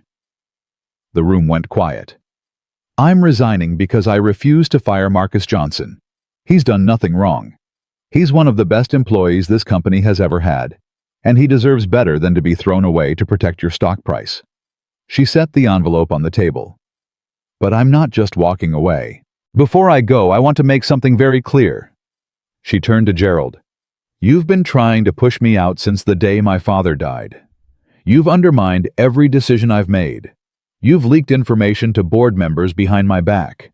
You've spent 3 years positioning yourself to take over this company. Gerald's face went pale. That's a serious accusation. It's the truth, and everyone in this room knows it. Victoria pulled out her phone and held it up. I have emails, recordings, documentation of every meeting you've held to build opposition against me. Every favor you've called in. Every lie you've told. Gerald stood. You can't prove. I already have. I sent copies to the SEC, the FBI, and 3 major financial newspapers this morning. The room went dead silent. You've been cooking the books for years, Gerald. Hiding losses, inflating revenues, using company funds for personal expenses. Victoria smiled coldly. Did you really think I didn't notice? Gerald's mouth opened and closed. No words came out. I may be leaving this company, Victoria continued, but you're leaving in handcuffs. She turned to the rest of the board. The rest of you have a choice to make. You can continue to follow Gerald's lead and go down with him. Or you can start fresh, clean house, actually run this company the way my father intended. Patricia stood slowly. Victoria, why didn't you tell us about Gerald before? Because I wanted to see who would stand with me when it mattered. And now I know. She looked around the table one more time. This company meant everything to my father. It meant everything to me. But some things matter more than stock prices and quarterly earnings. Some things matter more than power. She picked up her purse. Good luck. You're going to need it. She walked out of the boardroom for the last time. Marcus was waiting in the lobby. He stood when he saw her, his face tight with worry. What happened? I heard shouting. Victoria smiled. I quit. Marcus stared at her. You what? I resigned, effective immediately. Victoria, you can't. That company is your life. No. She stepped closer to him. That company was my father's life. It was never mine. I just didn't know the difference until I met you. Marcus shook his head slowly. I don't understand. You gave up everything. For me. Not for you. For myself. Victoria took his hand. For the first time in my life, I did something because it was right. Not because I was afraid. Not because I was trying to prove something. Just because it was the right thing to do. Marcus looked down at their intertwined fingers. What happens now? I don't know. I've never not known what comes next. She laughed shakily. It's terrifying. Welcome to how the rest of us live. Victoria laughed again. Genuine this time. They stood there in the lobby holding hands while the chaos unfolded upstairs. I should probably tell you something, Marcus said. What? Jalen has been asking about you. Every day since the meltdown. He wants to know when Miss Victoria is coming to help him sort his cars again. Victoria felt tears spill down her cheeks. I'd like that. Even after everything that's happened, all the cameras, the reporters, the chaos. Especially after all that. She squeezed his hand. Your son is the first person who ever looked at me and saw something good. I'm not giving that up. Marcus was quiet for a moment. Then he said, There's a diner about 3 blocks from here. Good coffee. Terrible pie. Jalen loves the grilled cheese. Victoria blinked. Are you asking me to lunch? I'm asking you to meet my son properly, not in a break room during a crisis, not in a car rushing to the hospital, just a regular lunch with a regular kid who thinks you have eyes like nice ice. Victoria smiled through her tears. I'd love that. They walked out of Sterling Tower together past the security guards who stared past the employees, who whispered past the reporters who scrambled for their cameras. Victoria didn't look back. 3 blocks away in a diner with cracked vinyl seats and a jukebox that only played songs from the 70s, Jalen Johnson sat at a booth arranging sugar packets by size. When the door opened and he saw Victoria walk in with his father, his whole face lit up. "Miss Victoria, you came?" He slid out of the booth and ran toward her, his arms outstretched. Victoria crouched down and caught him, and holding that little boy, feeling his arms around her neck, hearing his happy laugh in her ear, Victoria finally understood what she'd been missing her entire life. Not power, not money, not control. Connection. This was what it meant to be human. This was what her father had never taught her. This was worth more than any company in the world. She looked up at Marcus over Jalen's shoulder. He was smiling at her with tears in his eyes. "Thank you," she whispered. "For what?" "For showing me what matters." Jalen pulled back and looked at her seriously. "Are you going to eat grilled cheese with us?" Victoria laughed. "Yes, buddy, I'm going to eat grilled cheese with you." "Good, because the grilled cheese here is the best. Daddy says so." "Then it must be true." Jalen took her hand and led her to the booth. And sitting there in a worn-out diner in downtown Chicago, eating mediocre grilled cheese with a 7-year-old boy and his father, Victoria Sterling, felt something she'd never felt before. Peace. She had given up everything, and somehow she had gained so much more. The grilled cheese was terrible. Victoria took a bite and immediately understood why Jalen loved it. It wasn't about the taste, it was about the ritual, the familiarity. The way Marcus and Jalen sat across from each other in the same booth they'd probably sat in 100 times, before having the same conversation they'd probably had 100 times before. "Daddy, tell her about the Stegosaurus." "Buddy, I'm sure Miss Victoria doesn't want to hear about—" "I do," Victoria said. "I absolutely do." Jalen's face lit up. He launched into an explanation of why the Stegosaurus was the most underrated dinosaur in history, complete with hand gestures and sound effects. Marcus watched his son with a smile that made Victoria's chest ache. This was what family looked like. Not board meetings and power plays. Not tests and manipulation. Just a father and his son sharing a meal talking about dinosaurs. Victoria had never had this. She wanted it more than she'd ever wanted anything. When Jalen finished his presentation, he looked at Victoria expectantly. "Well, do you agree?" "I think you make a very compelling argument," Victoria said seriously. "The Stegosaurus deserves more respect." Jalen nodded, satisfied. Then he looked at his father. "Daddy, can Miss Victoria come to our house? I want to show her my dinosaur collection." Marcus hesitated. He glanced at Victoria, something uncertain in his eyes. "Buddy, I don't know if—" "Please. She helped me sort my cars. She needs to see the dinosaurs too." Victoria felt her heart hammering. This was moving fast. Too fast, maybe. 3 hours ago, she'd been a CEO. Now she was sitting in a diner being invited to see a 7-year-old's dinosaur collection. But when she looked at Jalen's hopeful face, she couldn't say no. "I'd love to see your dinosaurs," she said. The apartment was even smaller than Victoria remembered. She stood in the doorway while Marcus helped Jalen take off his coat. The living room had a sagging couch, a TV that looked 10 years old, and a coffee table covered with crayons and coloring books. But it was clean, organized. Every toy had its place. Every book was on its shelf. This was a home that someone cared about. "It's not much," Marcus said quietly, watching her face. "I know it's not what you're used to." "It's perfect," Victoria said. And she meant it. Jalen grabbed her hand and pulled her toward his bedroom. "Come on, the dinosaurs are in here." His room was small but magical. Glow-in-the-dark stars covered the ceiling. Dinosaur posters lined the walls. And on a shelf above his bed sat at least 50 toy dinosaurs arranged by era and species. "This is the Jurassic section," Jalen explained, pointing. "And this is the Cretaceous section. The T-Rex goes here because he's the king. And this," he picked up a small plastic Stegosaurus. "This is Steve. He's my favorite." You named your stegosaurus Steve. Yes, Steve the Stegosaurus. It's alliteration. My teacher taught us about that. Victoria laughed.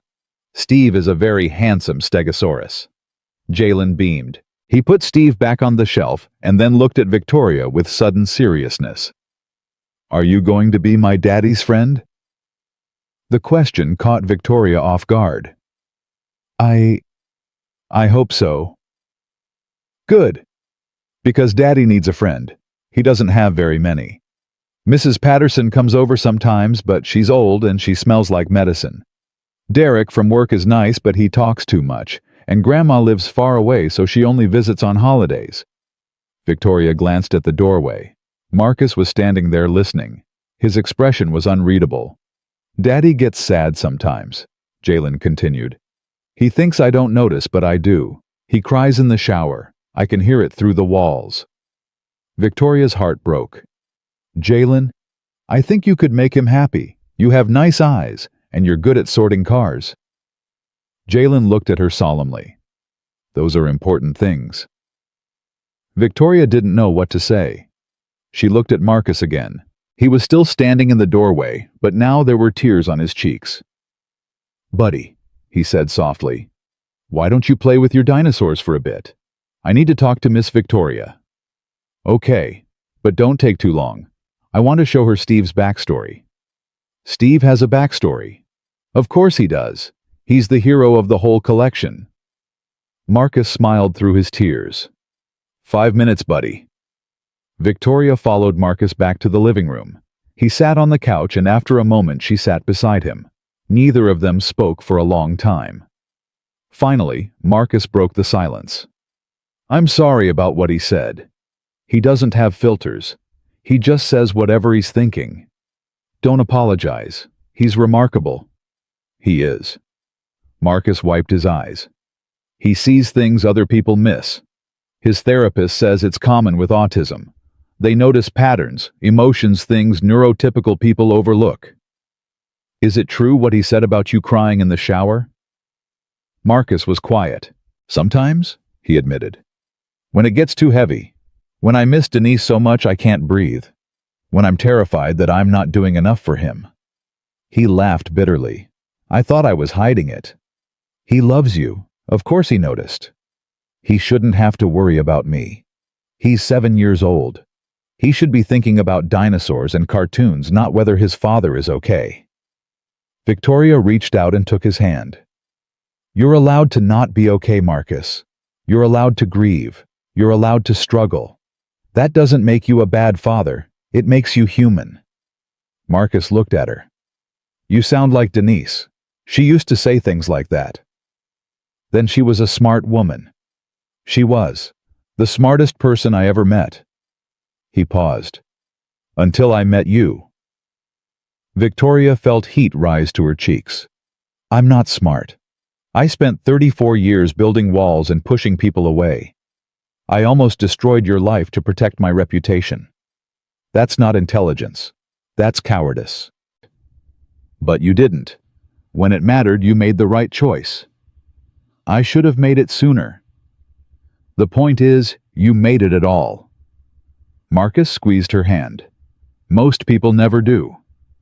They sat in silence, their fingers intertwined. Through the thin walls they could hear Jalen making dinosaur sounds, roars and stomps, and dramatic death cries. Victoria smiled. I should probably go, she said reluctantly. Let you two have your evening. Stay for dinner. Victoria blinked. What? Stay. I make a mean spaghetti. Jalen's going to talk about dinosaurs for at least another hour anyway. You might as well eat while you listen. Marcus, I don't want to impose. You're not imposing. I'm inviting. He paused. Please, stay. Victoria looked at this man who had every reason to hate her, who she'd tested and humiliated and nearly destroyed, who had watched his life explode because of a photo of her standing outside his apartment, and he was asking her to stay for dinner. Okay, she said. I'll stay. Dinner was chaos. Jalen insisted on sitting next to Victoria, which meant Marcus had to squeeze onto the other side of the small kitchen table. The spaghetti was good, better than good, but Jalen talked so much that Victoria barely had time to eat. He told her about school, about his therapy sessions, about the boy in his class named Tyler, who was mean sometimes, but other times was nice, about the girl named Maya, who shared her crayons with him when he forgot his. He told her about his mom. "Mommy used to make spaghetti too," Jalen said, twirling noodles around his fork. "But she put different sauce on it. Daddy's sauce is red. Mommy's sauce was white." Victoria glanced at Marcus. His jaw was tight, but he nodded at Jalen to continue. "I miss Mommy sometimes," Jalen said matter-of-factly. "But Daddy says she's watching us from heaven, like a guardian angel. Do you believe in guardian angels, Miss Victoria?" Victoria thought about her own mother dead for 26 years. She'd never thought about guardian angels before. She'd never thought about much of anything that couldn't be measured in dollars and percentages. "I think I do now," she said. Jalen smiled. "Good, because I think Mommy would like you." Marcus made a sound that might have been a laugh or a sob. "Buddy, eat your spaghetti." "I am eating.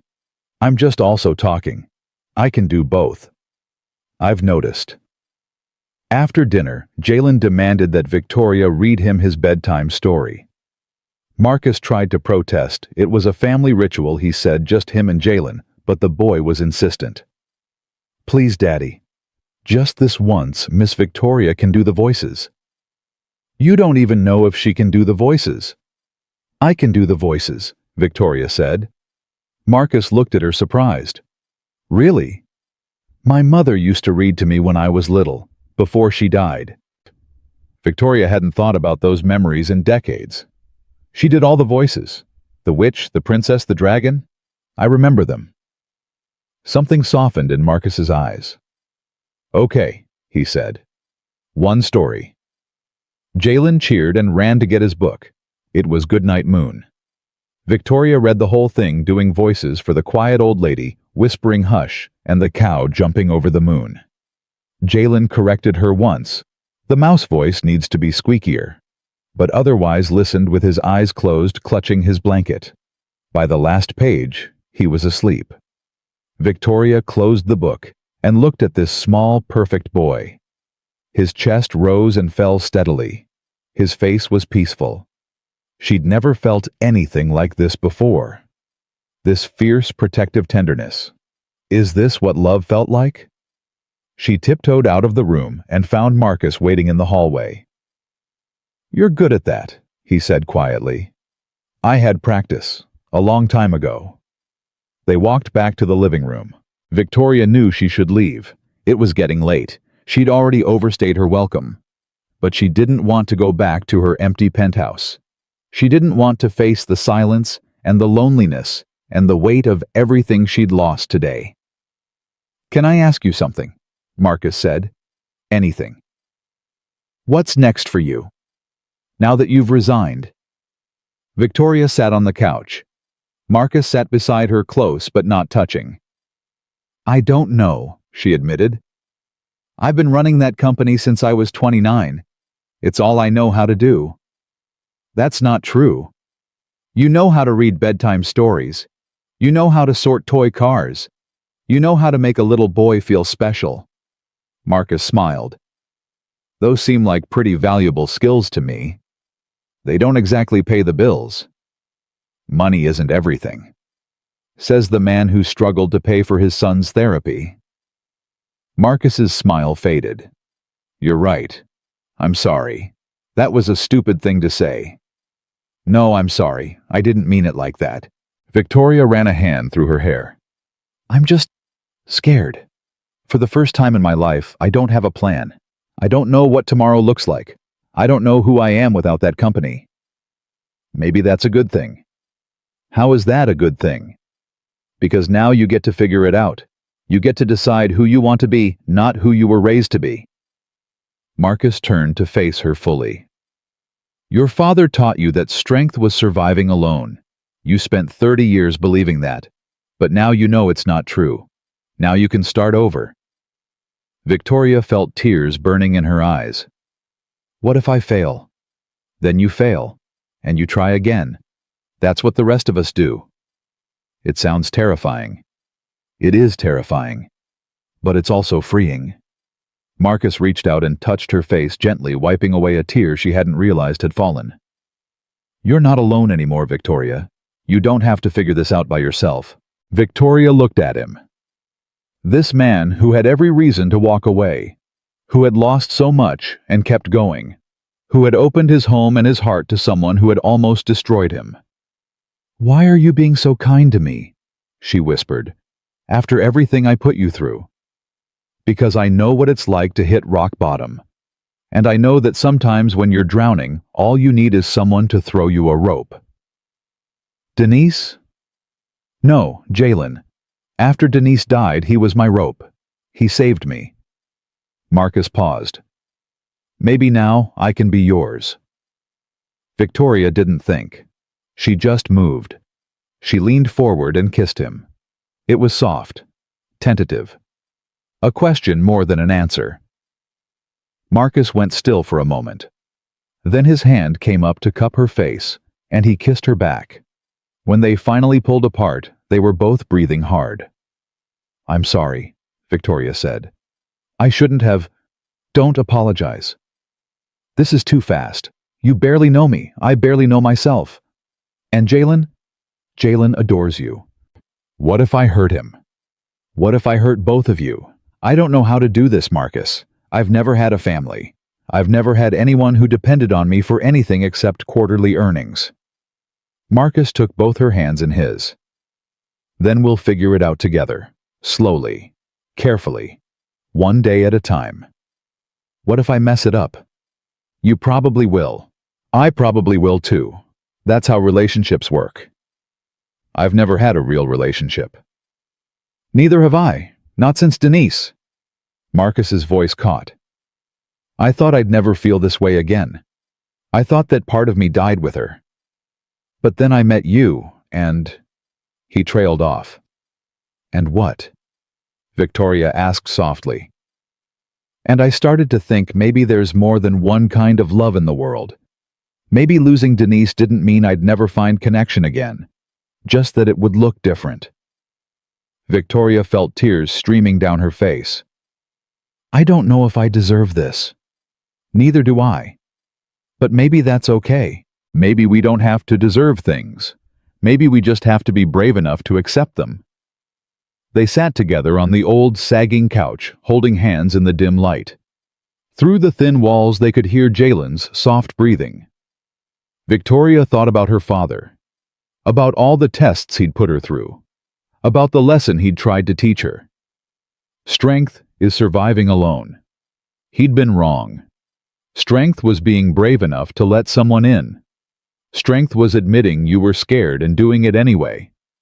Strength was looking at a future you couldn't control and choosing to hope. I want to try, she said finally. I don't know if I'll be any good at this, but I want to try. Marcus smiled. That's all I'm asking. The next morning, Victoria woke up on Marcus's couch. She hadn't meant to fall asleep. They'd been talking for hours about everything and nothing, and at some point, exhaustion had taken over. Marcus had covered her with a blanket and let her rest. Now morning light was streaming through the thin curtains, and she could hear voices in the kitchen. Daddy, why is Miss Victoria sleeping on our couch? Because she was tired, buddy. She had a long day yesterday. Is she going to have pancakes with us? I don't know. We should let her sleep. But I want to show her Steve's morning routine. Steve has a morning routine. Of course he does. All stegosauruses have morning routines. It's very important for their digestive systems. Victoria smiled and sat up. Good morning, she called out. Jalen appeared in the doorway, still in his pajamas. Miss Victoria, you're awake. Daddy's making pancakes. Do you want pancakes? They're the best pancakes. But you have to eat them before they get cold because cold pancakes are gross. I would love pancakes. Jalen grinned and ran back to the kitchen. Victoria followed him. Marcus stood at the stove, flipping pancakes with practiced ease. He looked up when she entered. "Morning." "Morning. I'm sorry I fell asleep on your couch." "Don't be. You needed the rest." He gestured to the table. "Sit. Breakfast is almost ready." Victoria sat. Jalen climbed into the chair beside her and immediately began arranging the silverware in a specific pattern. Fork on the left, knife on the right, spoon next to the knife, napkin folded in a triangle. "That's very precise." "Mommy taught me. She said table settings matter because they show respect for the meal." Jalen paused. "Do you know about table settings, Miss Victoria?" "I do. My mother taught me too." "Is your mommy in heaven?" Victoria felt her throat tighten. "Yes, she's been there for a long time." Jalen nodded solemnly. "Then maybe she's friends with my mommy. They can watch us together." Victoria didn't trust herself to speak. She just nodded.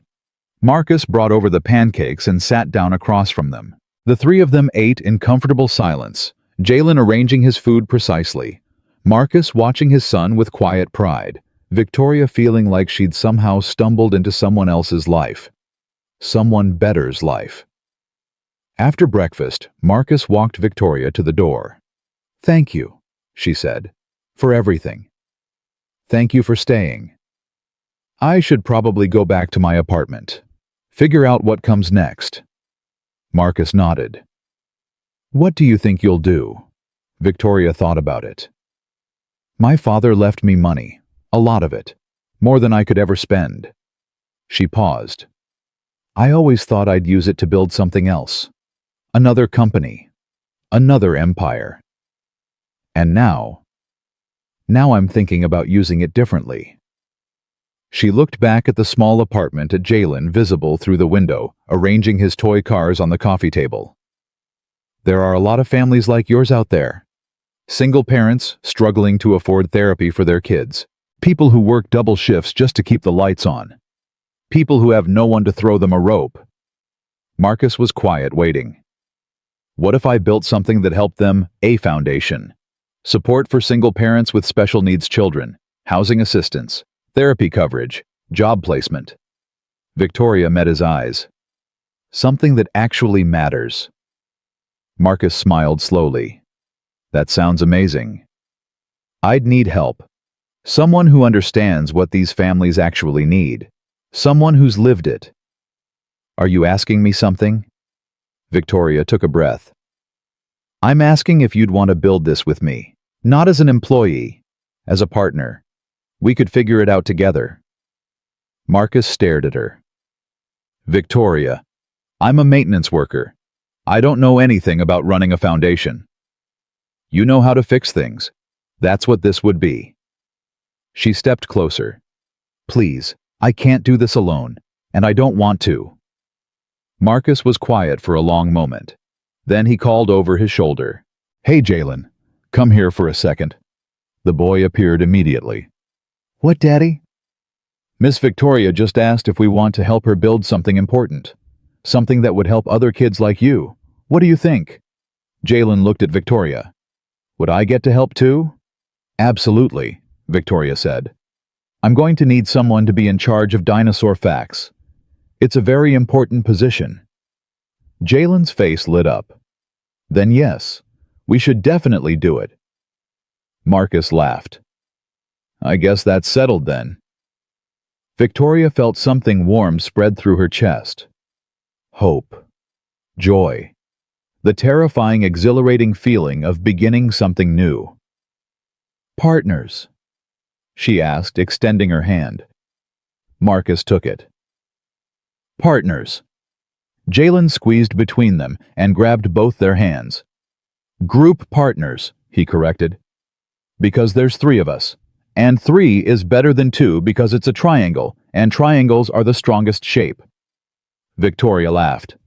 "I can't argue with that logic." They stood there in the doorway of the tiny apartment, three unlikely people holding hands. A billionaire who had given up everything. A single father who had lost everything. And a 7-year-old boy who saw things nobody else could see. The sun was rising over Chicago, painting the sky in shades of gold. Victoria didn't know what came next. She didn't have a 5-year plan, or a quarterly projection, or a board of directors telling her what to do. All she had was this moment, these people, this feeling. For the first time in her life, it was enough. 6 months changed everything. Victoria stood in the lobby of the Sterling Foundation for Family Support, watching the last construction workers pack up their equipment. The building had taken 4 months to renovate an old warehouse in Pilsen that Victoria had bought with her own money, transforming it into something that mattered. The walls were painted in soft blues and greens. The furniture was comfortable, not corporate. There were play areas for children, quiet rooms for parents who needed a moment to breathe, counseling offices with doors that actually closed, and everywhere, there were dinosaurs. Jalen had insisted. If it's going to help kids like me, he'd said, it needs dinosaurs. Dinosaurs make everything less scary. So Victoria had commissioned murals. Stegosauruses and T-Rexes and Triceratops covered the walls, painted in bright colors that made children smile when they walked through the door. It was the most beautiful thing she'd ever built.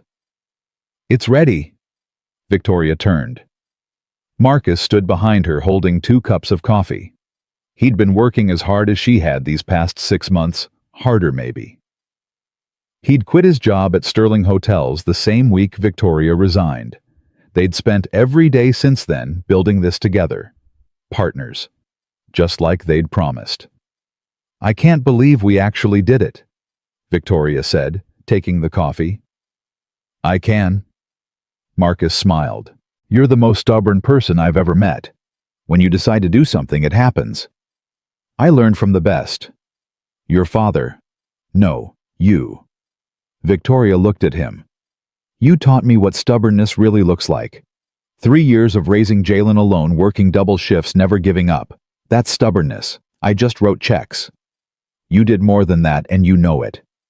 Marcus stepped closer. You built this from nothing. You convinced donors to fund it. You fought with city bureaucrats for permits. You hired a staff of people who actually care about families like mine. He shook his head. Don't sell yourself short, Victoria. This is yours. It's ours. Marcus smiled. Yeah, it's ours. The doors opened behind them and Jalen came running in. Daddy, Miss Victoria, it's starting. The people are coming. Victoria looked outside. A line had formed at the entrance, families waiting to register for the foundation's services.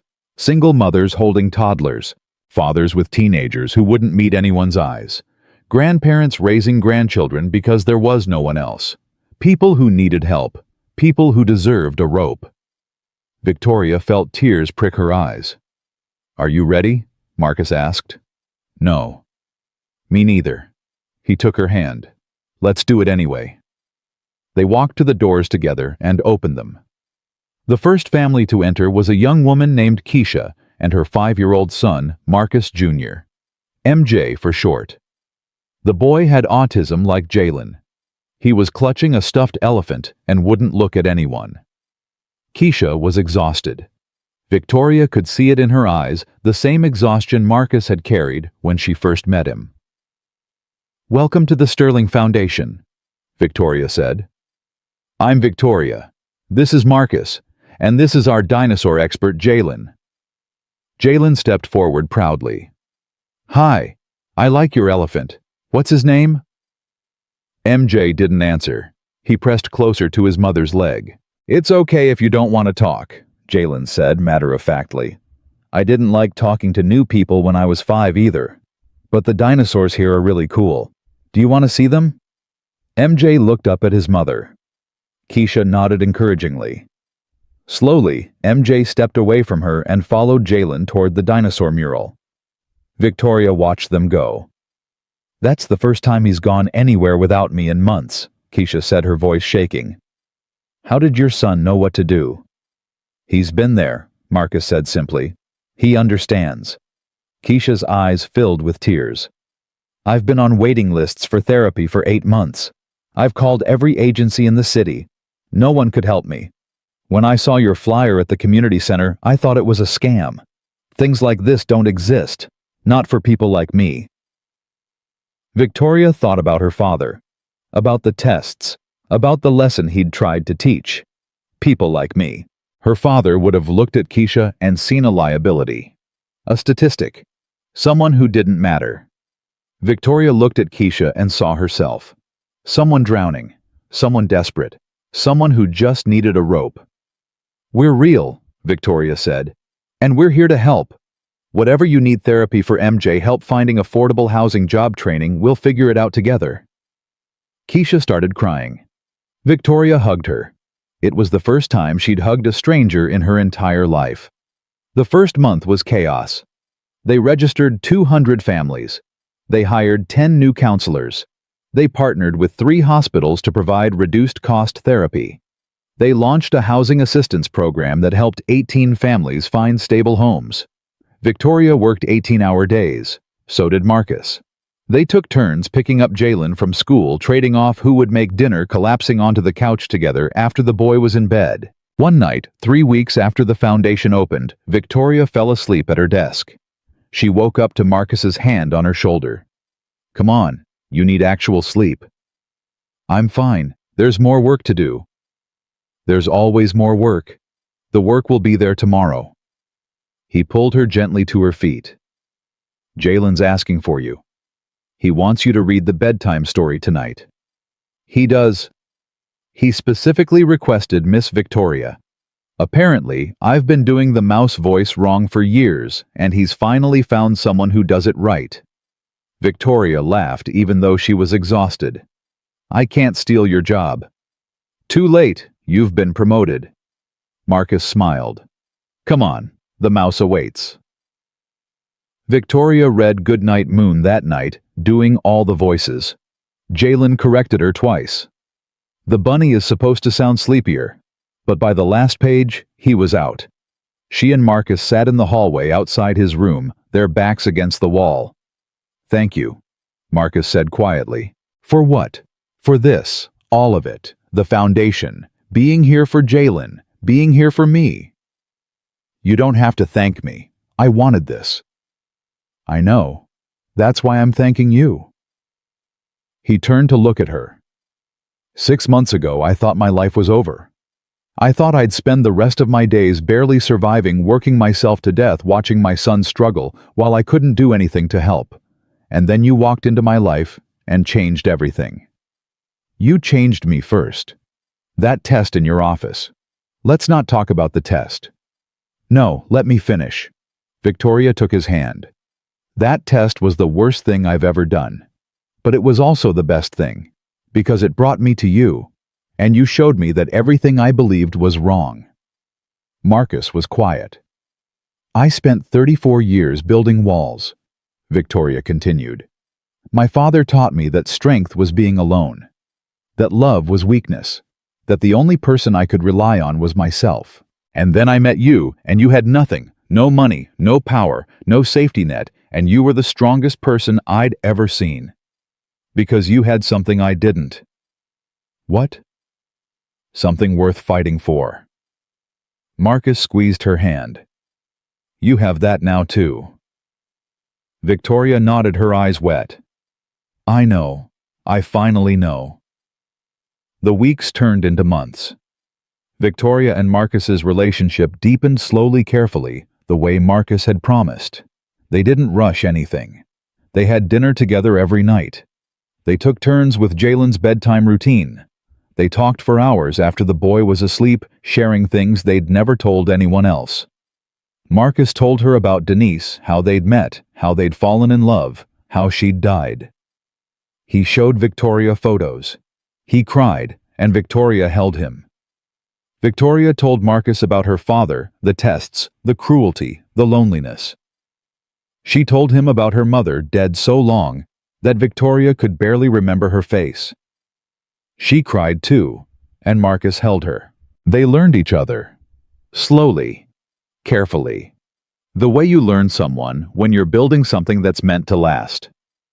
One night, about 4 months after the foundation opened, Jalen asked the question Victoria had been waiting for.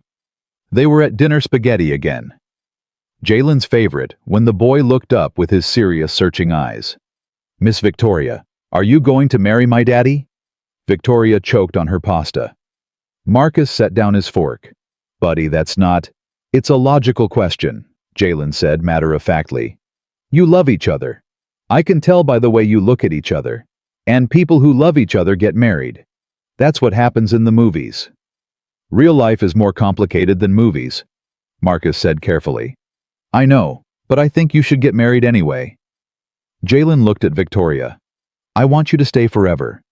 If you get married, you have to stay. That's the rule. Victoria felt her heart pounding. Jalen, she said gently.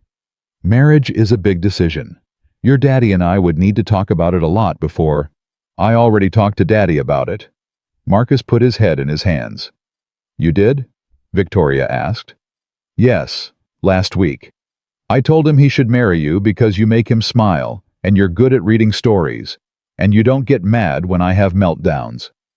He said he'd think about it. Victoria looked at Marcus. He was bright red. Buddy, Marcus said, we talked about this. That was supposed to be a private conversation.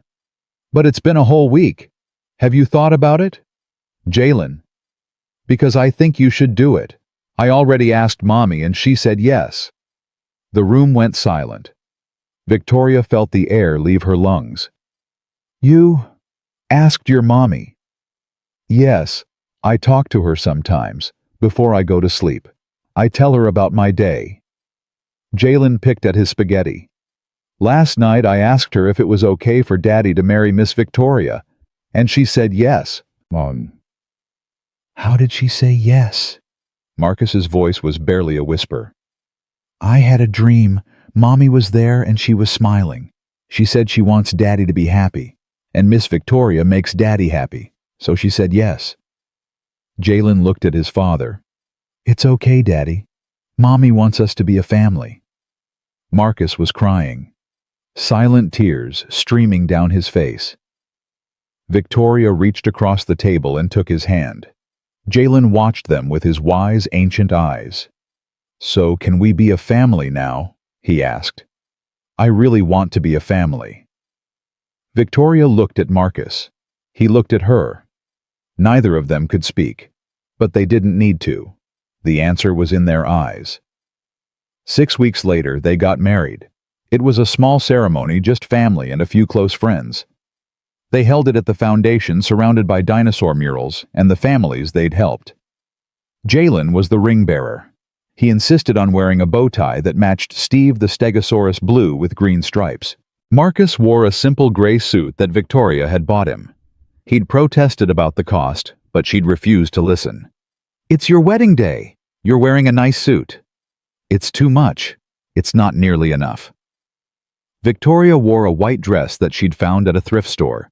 It wasn't designer. It wasn't expensive.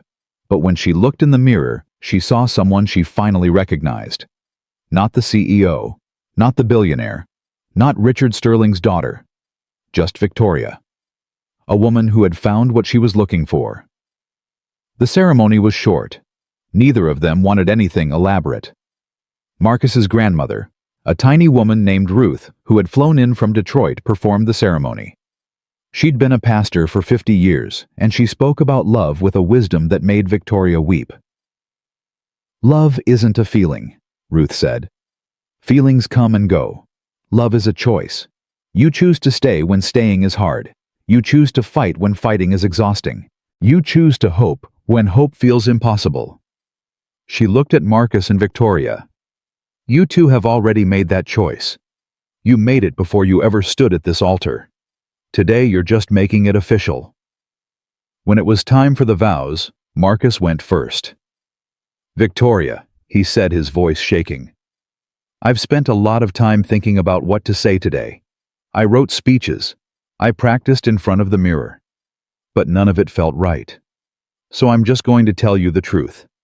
He took both her hands. I thought I'd never love again. After Denise died, I closed that part of my heart. I told myself it was enough to be Jalen's father. That was my purpose. That was my whole world. And then you walked into my life and you made me realize that the heart doesn't work like that. It doesn't have a limit. It just keeps growing. Tears streamed down Victoria's face. You taught me that strength isn't about carrying everything alone. It's about letting someone help you carry it. You taught me that taking a chance isn't weakness. It's the bravest thing anyone can do. He paused. You gave my son a mother. You gave me a partner. You gave both of us a home. He lifted her hands to his lips and kissed them. I promise to spend the rest of my life trying to be worthy of you. I love you, Victoria. Today, tomorrow, and every day after. Victoria was crying too hard to speak. Ruth smiled gently. Take your time, honey. Victoria took a shaking breath.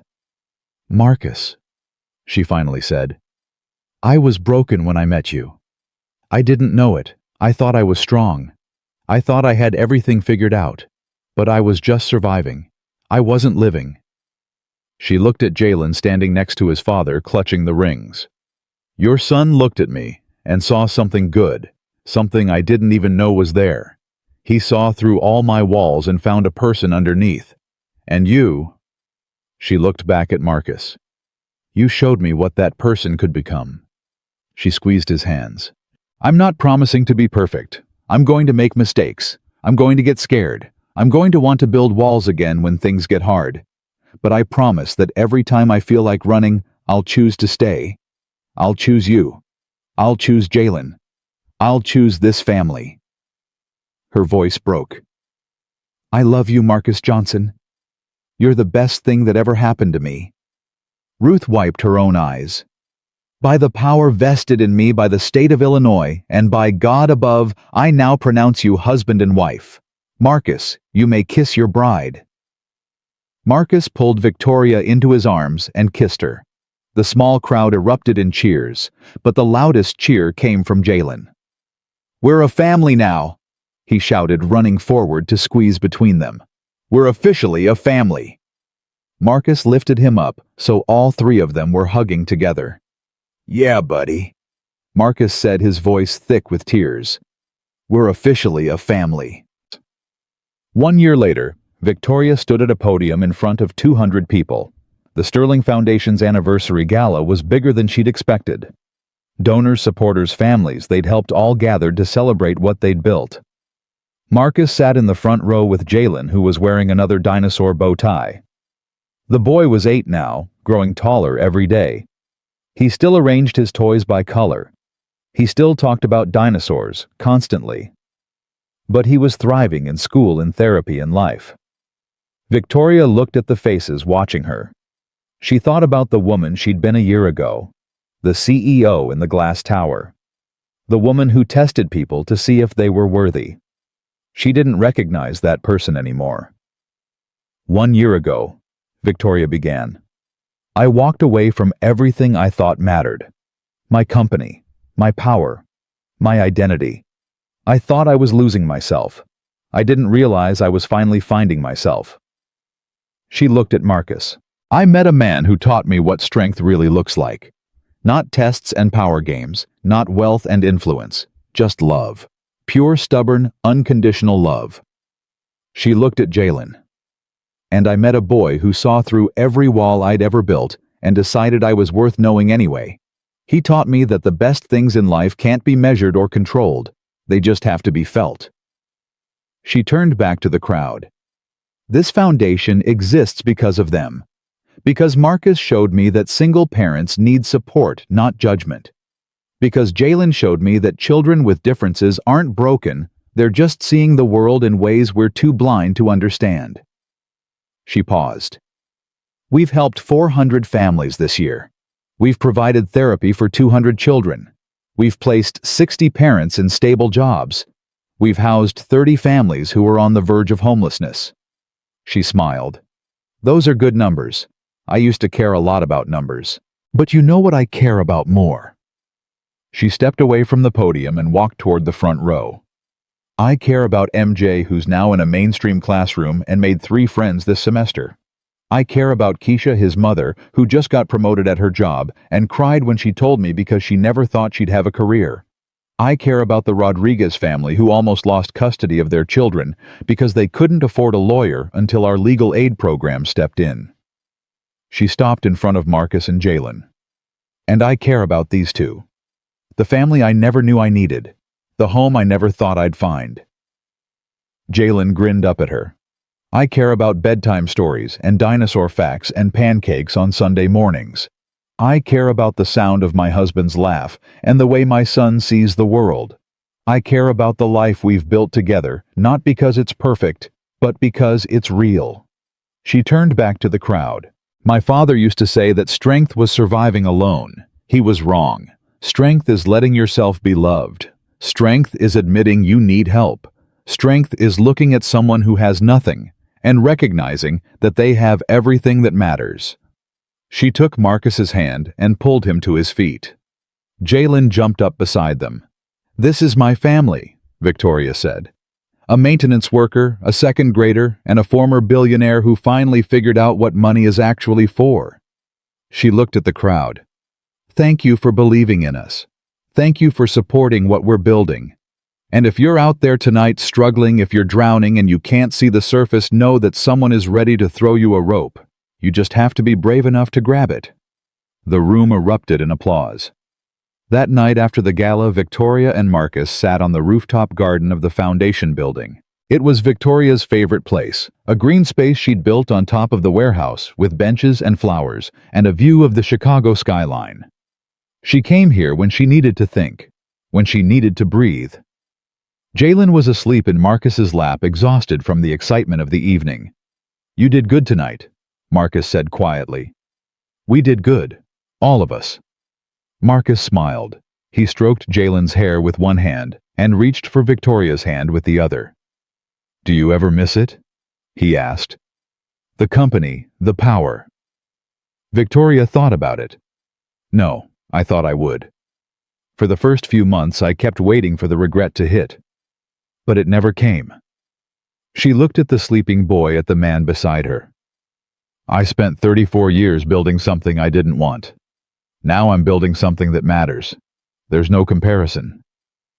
Marcus squeezed her hand. Denise would have liked you.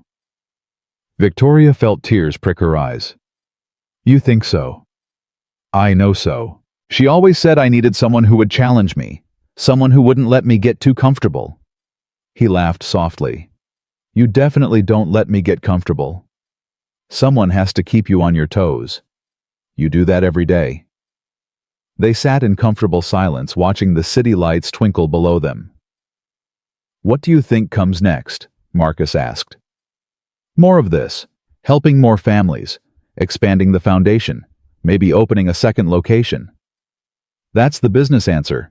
What about the personal answer? Victoria looked at Jalen. At his peaceful face, his small hands curled against his chest. I want to adopt him, she said quietly. Officially, legally. I want to be his mother in every way that matters. Marcus went very still. You mean that? I've never meant anything more. He's already my son in my heart. I just want to make it real. Marcus's eyes filled with tears. He'd love that. He's been asking me for months when you're going to become his official mom. He has. He made me promise not to tell you. He wanted it to be a surprise. Victoria laughed even as she cried. That kid is something else. He's the best thing that ever happened to me. Marcus looked at her. Well, the best thing until you came along. Don't make me compete with an 8-year-old. You're not competing. You're a team. He smiled. The superhero squad, remember? Victoria leaned her head against his shoulder. I remember. Jalen stirred in Marcus's lap. His eyes fluttered open. Are we home? He mumbled. Not yet, buddy. We're on the rooftop. Oh. Jalen yawned and looked at Victoria. Hi, Mom. Victoria's heart stopped. It was the first time he'd called her that. Hi, baby, she whispered. Jalen smiled sleepily and closed his eyes again. Love you, Mom. Love you, Dad. Love you, stars. Within seconds, he was asleep again. Marcus and Victoria sat, frozen tears streaming down both their faces. He called me Mom, Victoria breathed. He's been practicing, Marcus said. In his room, saying it over and over. He wanted to wait for the right moment. How do you know that? Because I heard him through the wall, same way he hears me. Marcus smiled through his tears. He's braver than both of us. Victoria looked at the sleeping boy, at the man beside her, at the stars above. She thought about the woman she used to be, the tests, the walls, the loneliness. She thought about the moment in her office when Marcus had asked her not to tell his son, the moment everything changed. She thought about all the steps in between, the watching the crisis, the scandal, the choice, the resignation, the rebuilding, the falling in love. It wasn't the path she'd planned. It wasn't the life she'd imagined. It was so much better. I have a question, she said to Marcus. What? Are you happy? Marcus looked at her with those warm brown eyes, the eyes that had seen so much pain and never stopped hoping. I'm happier than I've ever been in my life. Me too. She kissed him softly. Then she looked back at the skyline at the city that had given her everything. My father was wrong, she said quietly. About all of it. What do you mean? He said strength was surviving alone. He said love was weakness. He said the only person you could rely on was yourself. She shook her head.